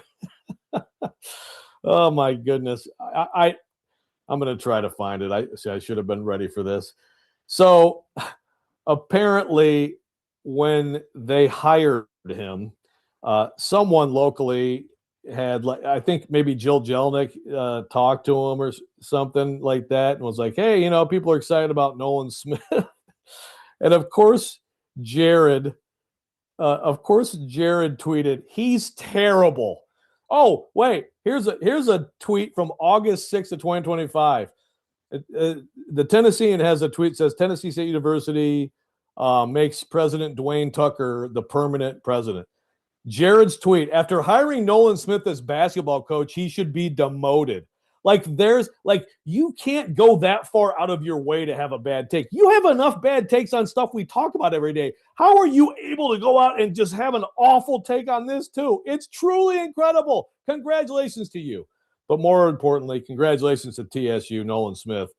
Absolutely amazing job. And keep an eye on that team next week. I kind of took that whole thing as you ruined Nashville basketball because you're about to write a story on it, and then you just totally screwed it up. It's your fault. I mean, it was going really poorly. And I was like, oh, great. What's TSU going to do? They're going to blow it. And then I'm watching them against Morehead State, which is a good team. And I mean, 93-67, just utter destruction. I'm like, this team is good, man. Like, this team can play. I'm excited to watch them in whatever matchup they get against a 1 or a 2 seed. We'll have Corey Curtis from News 2 with us coming up next. We will get into the Titans and NFL free agency with him, which is beginning today. That's coming up. Robby and Rexrode, 102.5 The Game.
Final hour, Robby and Rexrode, 102.5 The Game.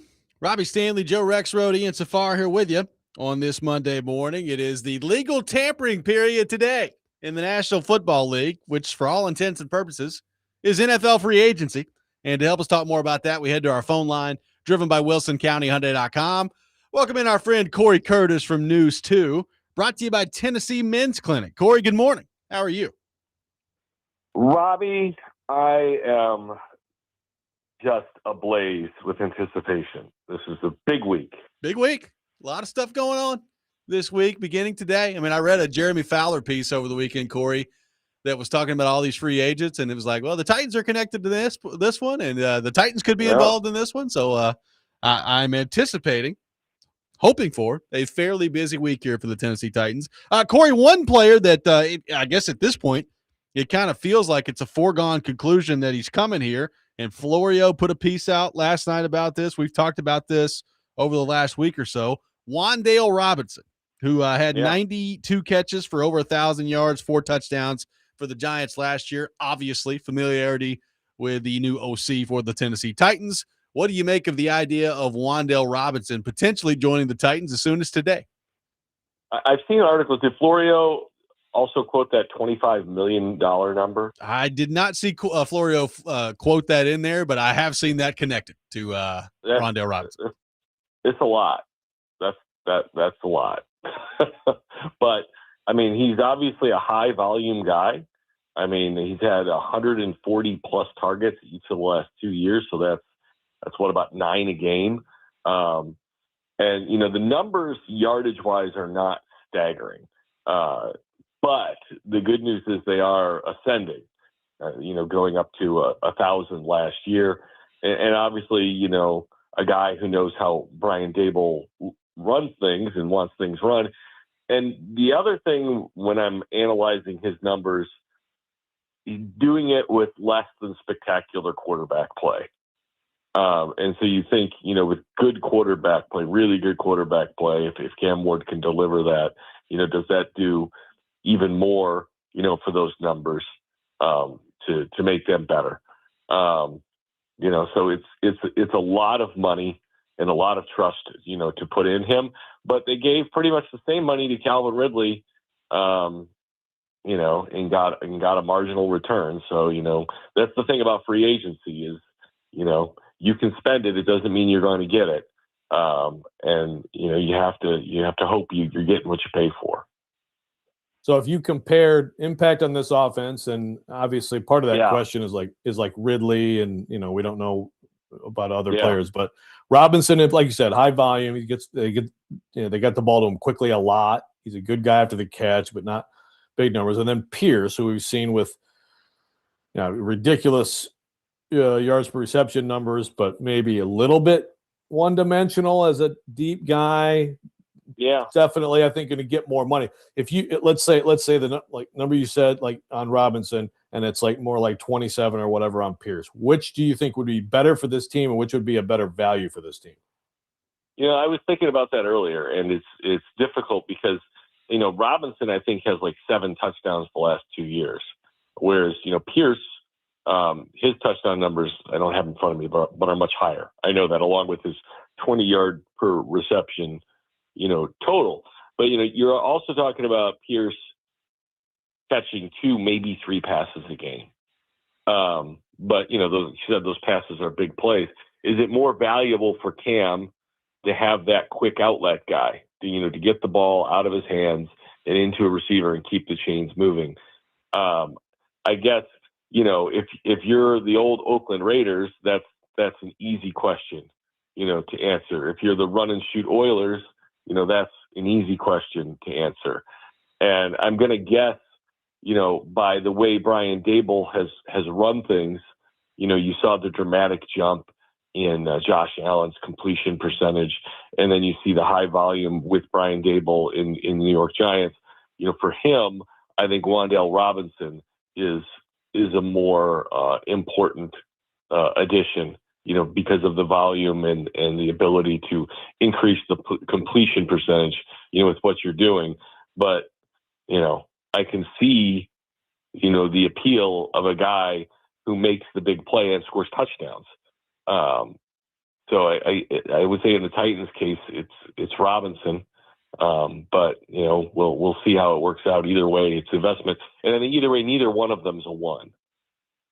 So Corey, we know that, in my opinion, a position that they're going to have to fill at least one spot in, probably two, in free agency is going to be corner. Like you have to go out there and get a corner. Absolutely. So what do you make two. of Alontae Taylor and his potential fit beyond just the obvious of the local connection? Well, no, I mean, he number one, he's a first round talent. So he's a talented guy who's played a lot of football. He's also a bigger corner who's physical, and that fits, the Robert Saleh style. And he'll cost money, but I don't think he'll break the bank. So I think there's a lot of reasons to like, Alontae Taylor. I also like Greg Newsome, who spent last year with the Jacksonville Jaguars. I think you can get him on a shorter term deal that, again, costs money, but it won't break the bank, and you could bring in two guys to start for you immediately. So Corey, if the Titans, we've talked about running back, but if the Titans don't do anything, and obviously there's one guy people have talked about a lot with Walker, but we've talked about, they need to upgrade. They could upgrade potentially. There are other possibilities. I mean, I like Algier. I really do. I mean, I think there are teams where he could be a much bigger factor. But if they don't do anything, are you taking that as a little bit more of a likelihood that a certain running back from Notre Dame is who they're really looking at in the draft? That's a good question. I'm sure they would say, well, we've got Tajay as well. But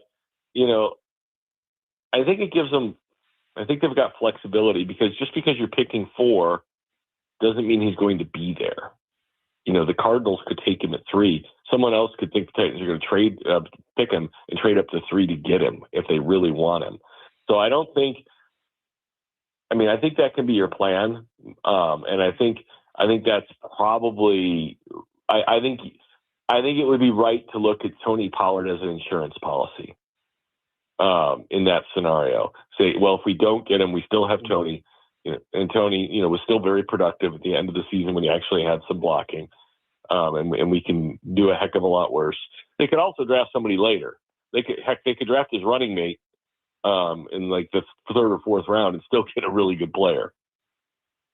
Corey, what did you make of the Max Crosby move going from the Raiders to Baltimore, and how that changes things in the National Football League? I thought it was a lot for the Ravens to give up, but then, you consider that that 2nd round pick next year is probably likely like 26 down. Yeah. So it's a 1st round pick, but it's closer to a 2nd round pick.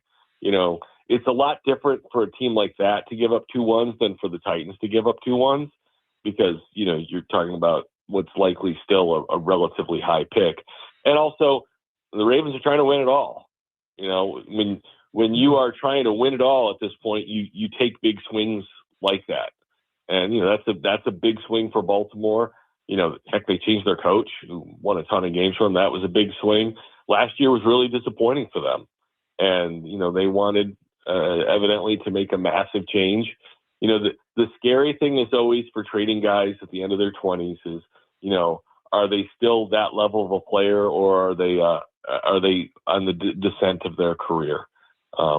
They took a swing at Derrick Henry, and it turned out all right. And, I don't think there's been any indication that Max Crosby is slowing down.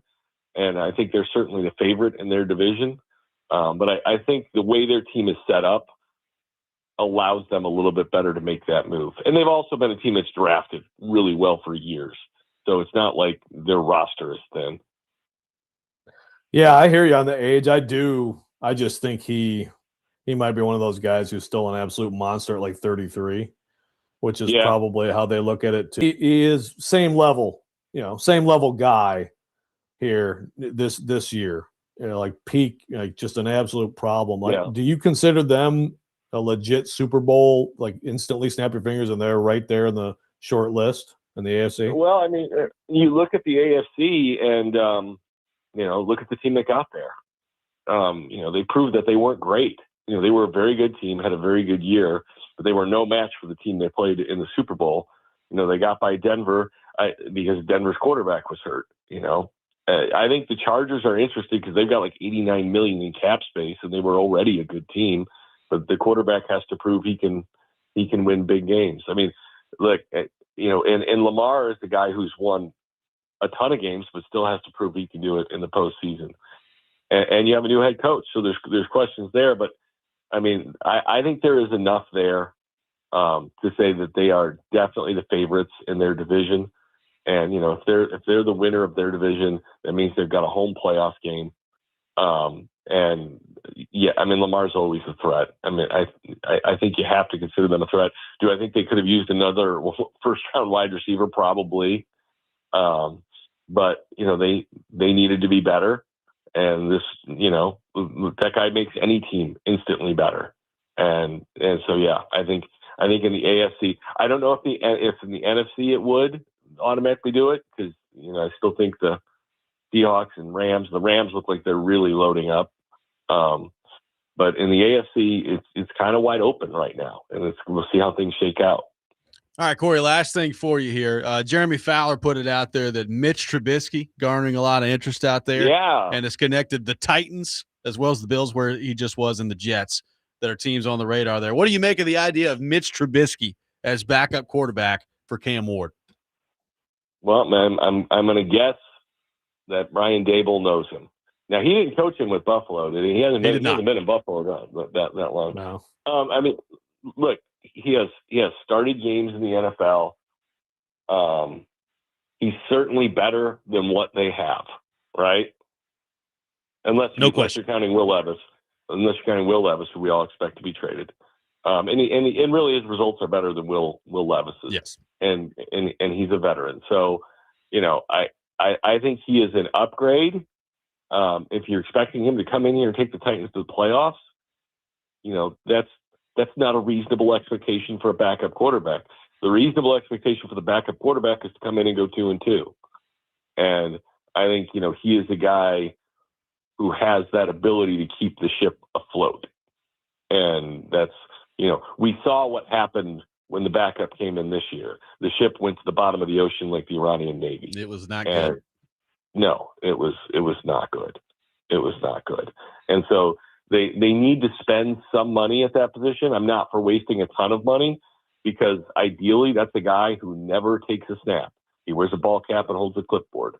But it would benefit, to have somebody who come in and, like I said, keep the thing afloat. And I think he's one of those guys. I had somebody on Twitter this year trying to tell me that Mitch Trubisky was, of course, the next Sam Darnold. And I'm like, the guy's been in the league for a decade. Yeah, he's had opportunities to be the next Sam Darnold. I think it would have happened by now. Yeah. But he's a backup. That's what he is. It's okay. He's made a lot of money. And, like if Mitch Trubisky came in the game, you wouldn't go, oh, God, this is going to be brutal.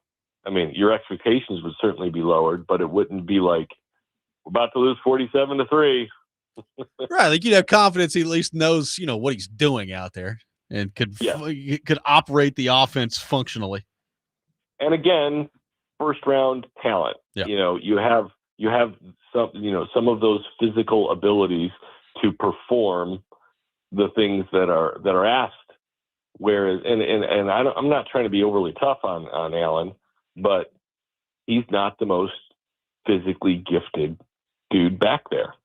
And, that's one of the reasons that he's been a 3 most of his career.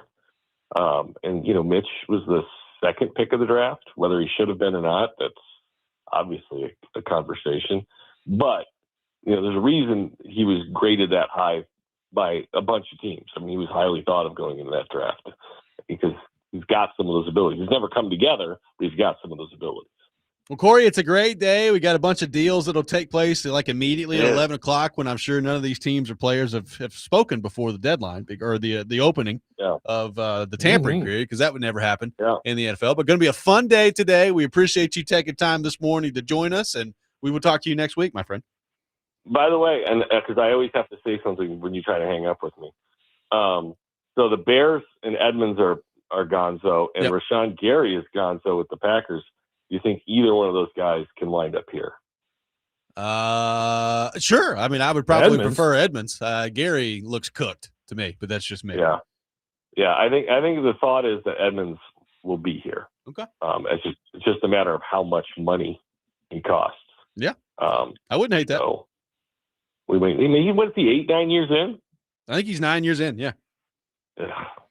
That's a short-term contract. Oh yes, no doubt about that. Corey, thank you, sir. All right, later. Corey Curtis from News 2, our guest here on the program, joins us every Monday morning at 8 o'clock. Brought to you by Tennessee Men's Clinic. We'll continue the discussion on NFL free agency coming up next. Robby and Rexrode, 102.5 The Game.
Robby and Rexrode, 102.5 The Game.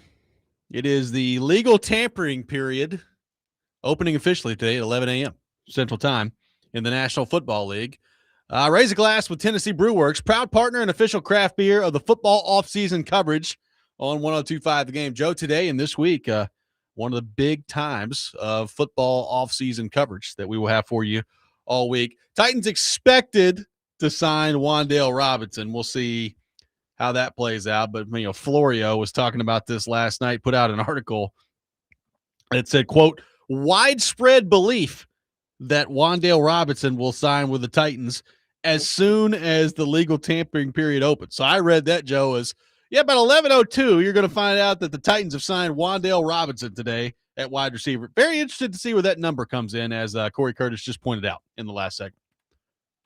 Yeah, and then so does that mean just don't even bother with Alec Pierce, or would the Titans entertain putting, close to $50 million a year, right, in salary into two receivers who are good with upside? I think especially the ceiling is certainly higher for Pierce, and that his number will be higher. Or does it just mean that's it? They're gonna sign Wan'Dale Robinson, and then they're either gonna keep Calvin Ridley or they're not. But either way, they're probably gonna draft someone somewhere at that position as well. Yep, it's going to be interesting to see what they choose to do on that front. And then Robinson, when we went through the numbers, you're talking 92 catches, 1,000 yards, 4 touchdowns last year. I mean, more accurately, 1,014 yards. They don't want to shortchange him. That's 11 yards per catch last year. I mean, he'll be 25 next season, so you're feeling good about the age and everything there. Obviously, there's a familiarity with Dable, so he knows exactly how to use him and how to implement his skills into his system. And there's going to be, there's no learning of the offense that Robinson would have to do. He already knows it coming in here. So if that's the way it plays out, I'd be interested. Like, is there further growth for him that could still take place? I mean, he's had exactly 140 targets in each of the last 2 years, which is kind of wild that it played out exactly the same way twice. He played in 16 games last year, 17 the year before. But, on a bad roster, like a bad Giants team, does Cam Ward take a step in year 2, Joe, that would elevate his level of quarterback play far beyond any level that Wan'Dale Robinson experienced while he was with the New York Giants? And if so, what does that mean for his production? Yeah, that's a fair point for sure. But I just feel like, and I'm going to kind of go with TD threw a little bit of cold water on this Friday, and I trust TD on these matters. And I tend to agree. It's like, he's a good player. He'll come in, he'll produce. Like, it's a good add to your offense. But we kind of know what he is, right? I think that we kind of know what he is. You get the ball to him quickly a lot, and he can do some things with the ball in his hands. And I don't think it's going to go much beyond that. So maybe Cam Ward makes it a little better, but I feel like he's sort of that outlet for an offense, it's almost like an times an extension of your running game. And I think, by the way, it's not a bad thing to have. No, it's not. It's not. And so that's, like TD said, you can find that somewhere else, and that's true, but he is a known commodity. And obviously there's familiarity with the system. There's comfort, OC to player. It's not a bad thing. It's one of those things, like, I don't think it would be worth a parade, and I don't think it's anything to complain about either. I guess it's like, it's just a matter of, was that worth spending that money on, right? Or should you have tried to go get the guy with a little bit more big play upside? So, I mean, if we'll probably be asking that question tomorrow, because it's probably going to happen today. And Robinson would pretty much just be a slot guy, right? Yeah. Basically. Basically. So, yeah. I don't know how much versatility he can play outside. We have a Dable system. We have a trade in the NFL. The Miami Dolphins are sending Minkah Fitzpatrick to the New York Jets in exchange for a 2026 7th-round pick from the Chargers. There you go. Fitzpatrick signing Jets. A 3-year, $40 million deal. in New York. Good job, Jets. That would have been a great trade 4 years ago, Jets. Maybe you can get Jamal Adams in there too. Well, maybe he'll sneak an interception. Bring Jamal Adams back. Maybe he'll get an interception this year, which would be one more than the Jets got all of last season, which is still maybe the most amazing stat in the history of football. It's truly incredible. Like that is mind blowing. And obviously it's even funnier that like Aaron Glenn was a guy who picked off passes at a high rate in this league and he's the head coach.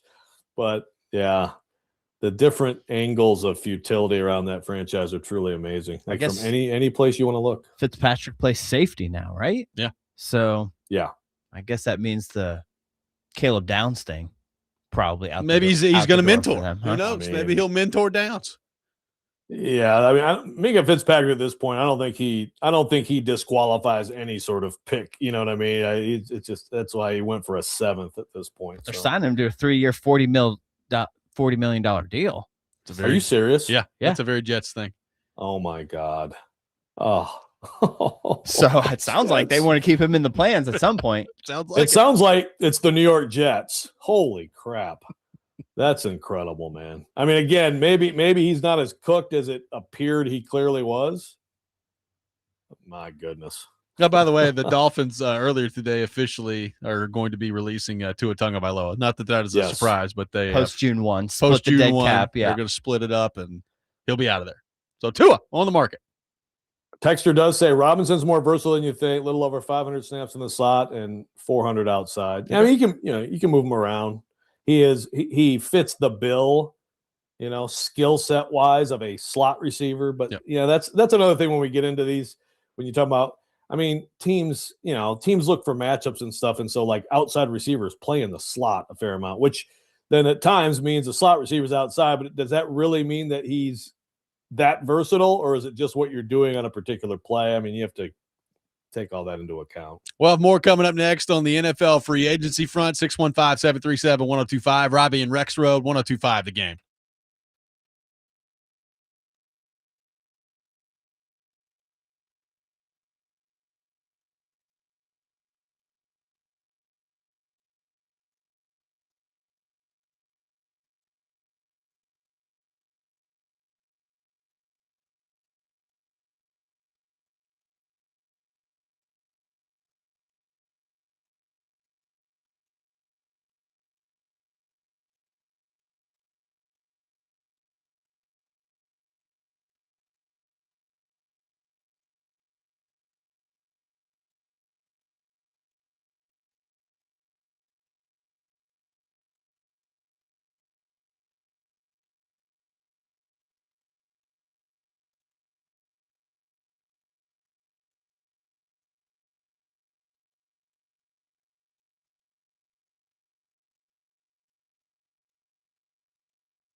Join the Chase and Big Joe show today from Salvo's in Mount Juliet, across from Green Hill High School, from noon to 3. Monday is National Meatball Day, and no place better to celebrate than Salvo's at one of their 8 delicious locations all over Middle Tennessee. Authentic Sicilian flavor, classic Italian dishes, and original New York-style pizza. Also, Chase and Big Joe, your chance to get Preds tickets today from noon to 3 as well at Salvo's in Mount Juliet. Welcome back in, Robby and Rexrode, 102.5 The Game. I got some tickets to give away to see Nashville SC take on Inter Miami at Geodis Park coming up on Wednesday night. Start time at 6:30 to caller 5, 615-737-1025. Caller 5 will win a pair of tickets to see Nashville SC take on Inter Miami coming up on Wednesday night. Ian Safar is already fired up for that one. He got his lock over the weekend with Nashville SC, so he's feeling great this morning. Feeling very good. That's going to be a tough one. That one's going to be Champions Cup. Messi coming to town. So you know how that goes. That will be a tough one, but that will be a tough ticket to get. So caller number 5, 615-737-1025. Joe, another move has gone down in the NFL. The Dallas Cowboys are trading for Rashawn Gary. Dallas trading a 2027 third-round pick to the Green Bay Packers in exchange for Rashawn Gary, who I believe they were going to release today, but this is the trade. So there you go. That's interesting. I guess that make sure you get them. Also, so what? There's buzz about the Cowboys and Hendrickson. Is that right? I have not buzz seen about that, the Cowboys and but Hendrickson. That would make sense. I mean, I guess from their perspective, you've traded for Quinnen Williams, so they got Quinnen Williams in there last year. Yep. You've also, obviously they traded away Micah Parsons. So if you could fix it by going Quinnen Williams, Rashawn Gary, hoping that he's got something left in the tank, which I don't know that he does, but hoping that he's got something left in the tank, and then you added Hendrickson to the mix too, that wouldn't be a horrible way to see if you could get any pop out of your pass rush this year. It's not horrible. Clearly, it's an area of emphasis for them, but then it's like, okay, so just keep Micah Parsons. There's that. figure that out, and you're better off like Micah Parsons in the next couple of years compared to Trey Hendrickson. Let's compare and contrast. Yeah, selfishly from the Packers' perspective, I love getting a third-round pick from a guy that you were about to release. So fine with me. That works out. Thanks, Jerry. Thanks again, Jerry. Appreciate you, Jerry. Good stuff there on that front. Taking your thoughts on the Titans and NFL free agency. Joe, one guy that if I could hand select today for the Titans to sign, we talked about Robinson. There's pros and cons, I think, to Alec Pierce and that deal.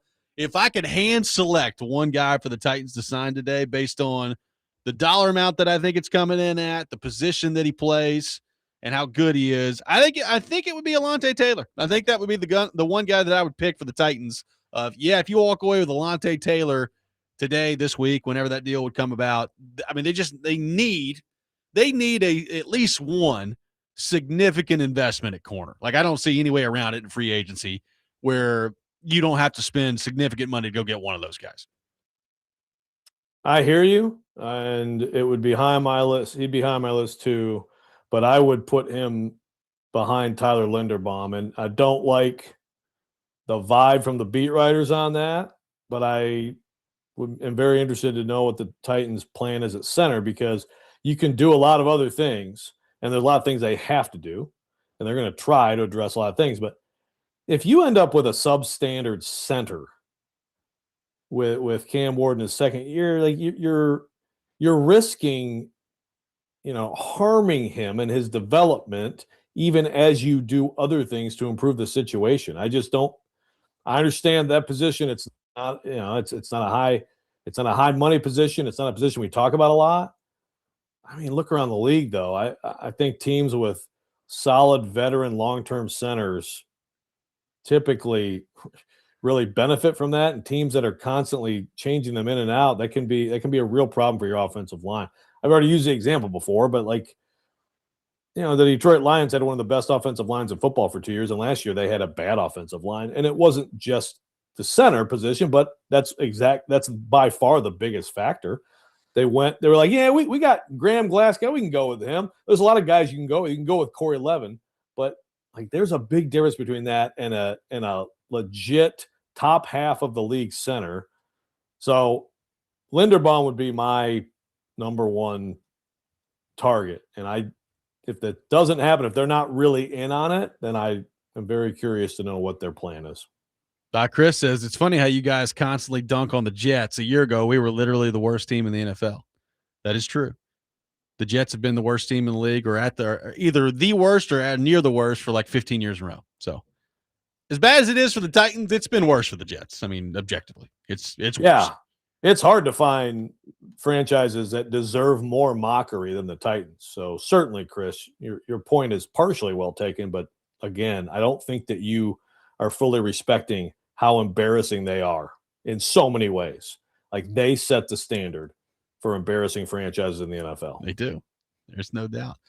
Diana Rossini has also put it out there that there could be more trades coming before 11 a.m. Says that expect more trades before we get to 11 a.m. Teams are all shuffling and making moves this morning, so we may not be done on the trading front. Joe Rexrode. Let's keep it going. Let's get a few more in the next 15 minutes. Jackson asked if Jackson Slater could play center, then you said a veteran guard and re-sign Levin as insurance. I don't know.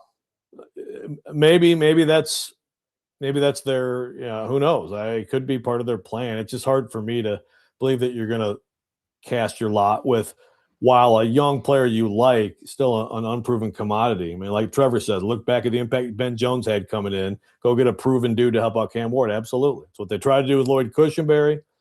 Didn't work out. I mean, I could make the case.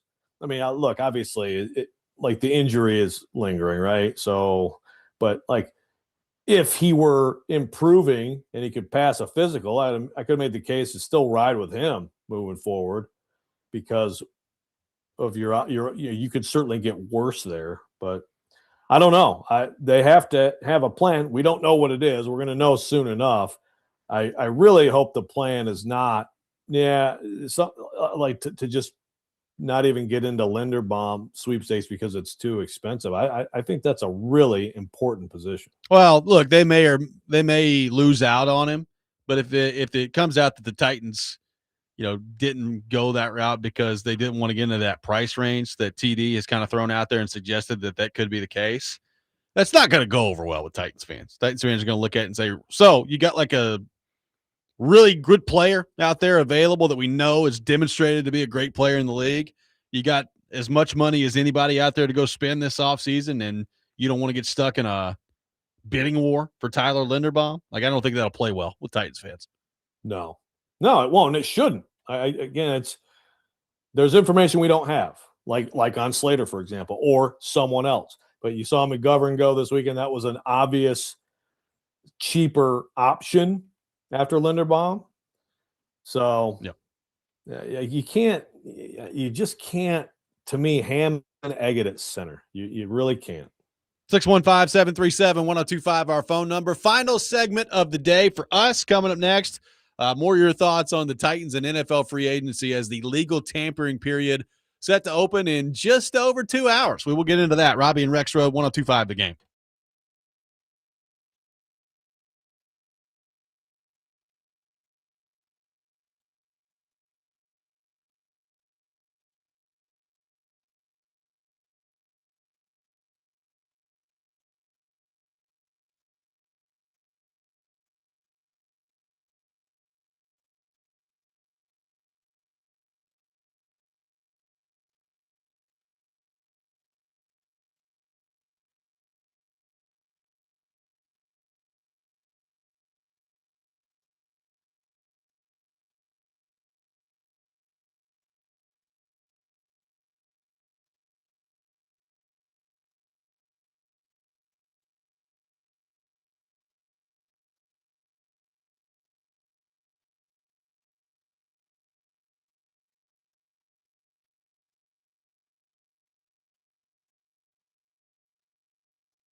Robby and Rexrode, presented by Green Ventures Landscaping for homes and businesses that want to stand out, not blend in. Visit greenventureslandscaping.com. Final segment of the day, NFL legal tampering beginning in just over a couple hours here, Joe. Should be fun. Sure, a lot of deals will be rolling in right off the top. They've never spoken to each other before. Oh, yeah, exactly. Like, hey, quick call. What do you think? Yeah, let's do it. Boop. Okay. That contract got done quick. Oh, my goodness. Okay. Couple quick points I want to make. One, Teresa Walker texted me and said, I know it's Monday, but look happy. It's the madness time of year. Apparently, my face in live stream is that of an angry person. I told her I have a resting Grinch face. Also, I still haven't listened to it, but I'm so jealous that Chase and Big Joe got DMC in studio. I mean, I've been a Run DMC. Like, Run DMC were like my heroes when I was 11 years old, and I still haven't listened to it either, but I'm very excited to listen to it. And finally, Robby, we never got a follow-up on your visit with Stilly, since we've already, given Stilly some flowers for just an embarrassing, humiliating take that he had about Nolan Smith. How was that?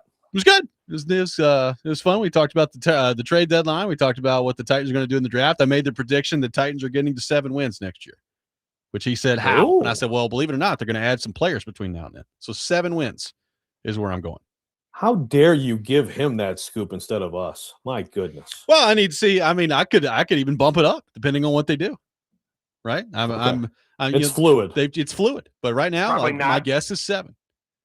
Ian doesn't seem to be very optimistic about that. I think 7's not crazy. God, it's the National Football League. We're talking about going from 3 to 7. Can we not do that? I mean, it's at some point you would hope that they could get out of the Jets vortex. By the way, Chris in Nashville, is he I can't tell if he's a Jets fan or if he's just thinks we're being too mean, but he's owning an NFL franchise in the largest market in sports worth in excess of $10 billion is embarrassing. Okay. Yeah, dude, we understand that there's they're all rich. We get it. Yeah. They're in New York. We get that too. Yes. The Jets are embarrassing on every level, every possible level. Embarrassing. Yes. Deal with it. Bring back Rex Ryan. I'm glad they if you're ever looking for the latest update on the Madden ratings, though, they're the place to go. Yeah. No, they do have some cutting edge player evaluation techniques. So, we can probably get into this a little bit tomorrow, right? But we haven't really talked about Trubisky. We talked about with Corey, but I like the idea for the record. I think that's an upgrade over Levis. Then you can just, move Levis for a low pick. And I think Trubisky is at the time of his career. Yeah, he's not going to be a starter. And I think he's probably accepted that. And so when it comes down to it, he's still a talented guy. And it's good work if you can get it. Be a backup in this league. Be ready. Stay ready. Be a pro. And I think if the Titans were in a pinch next year and Trubisky was their backup, he could win you a game or two. I think he's good enough for that. So if that's how it goes, I think that's worth a couple extra million to make that happen. Well, regardless if it's him or not, they need to go get a backup quarterback that could come in and win games, right? And if deep down you believe that's Will Levis, then okay. But Trubisky, can you come in and play? The Brandon Allen thing, and I know it was 1 game of sample size last year, but we knew that heading in, right? It's bad. It's not a good situation to be in for your backup quarterback. And, I understand the argument of, well, if Cam Ward goes down for a substantial amount of time, the season's probably cooked anyway, and I understand that. But you could still, there are scenarios in between. Cam Ward could go down for 3 weeks, and you need your quarterback to be able to step in and at least give you a shot to win a football game. It'd be nice to have that, whether that's Trubisky or somebody else. I think sometimes backup quarterback gets devalued a little bit too much with how important the overall position is, and I hope that approach is factored in this offseason if you're the Titans. I tell you another thing, Joe. I guess we could find out today. Where's Malik Willis going and how much money is he getting? We could find that out today. Yeah, we get shortchanged a lot with the timing of our program in terms of news, but tomorrow morning we will have a lot of things. We will again have no shortage of things to talk about because a lot of stuff is gonna happen by Now, granted, now all the shows after us get to react to it in real time, but that's okay. It's true. We'll just have to react better. By the way, so this Gary trade, so Rossini put it out there that it was the 3rd round pick coming back the Packers' way. And then Schefter put it out there that it's a late round 2027 draft pick. And now Ian Rappaport has put it out there that it's a 2027 4th rounder. Yep. So we have a 3rd round report, a late round report, and a 4th round report. And I have what the hell's the draft pick? Like, can we not get that nailed down before we tweet it? I'm seeing Albert Breer and Schefter say a 4th. Okay. So it sounds like it looks like we've 4th. landed on 4th, but we went 3rd, late round, 4th in the span of 3 minutes. Let's get our crap together, NFL newsbreakers. Let's get our crap together. Good grief. Who initially said 3rd? Rossini. Okay, Rossini 3rd, then late, then 4th. Yeah. I mean, I guess you were a little excited about 3rd. Is it possible it's a conditional 3rd, but it's a 4th with the chance to move up? According to all those reports, everything's possible. We'll find out tomorrow. 615-737-1025. We'll have you covered all day here on 1025 The Game. Next Man Up with Jake Lyman coming up next.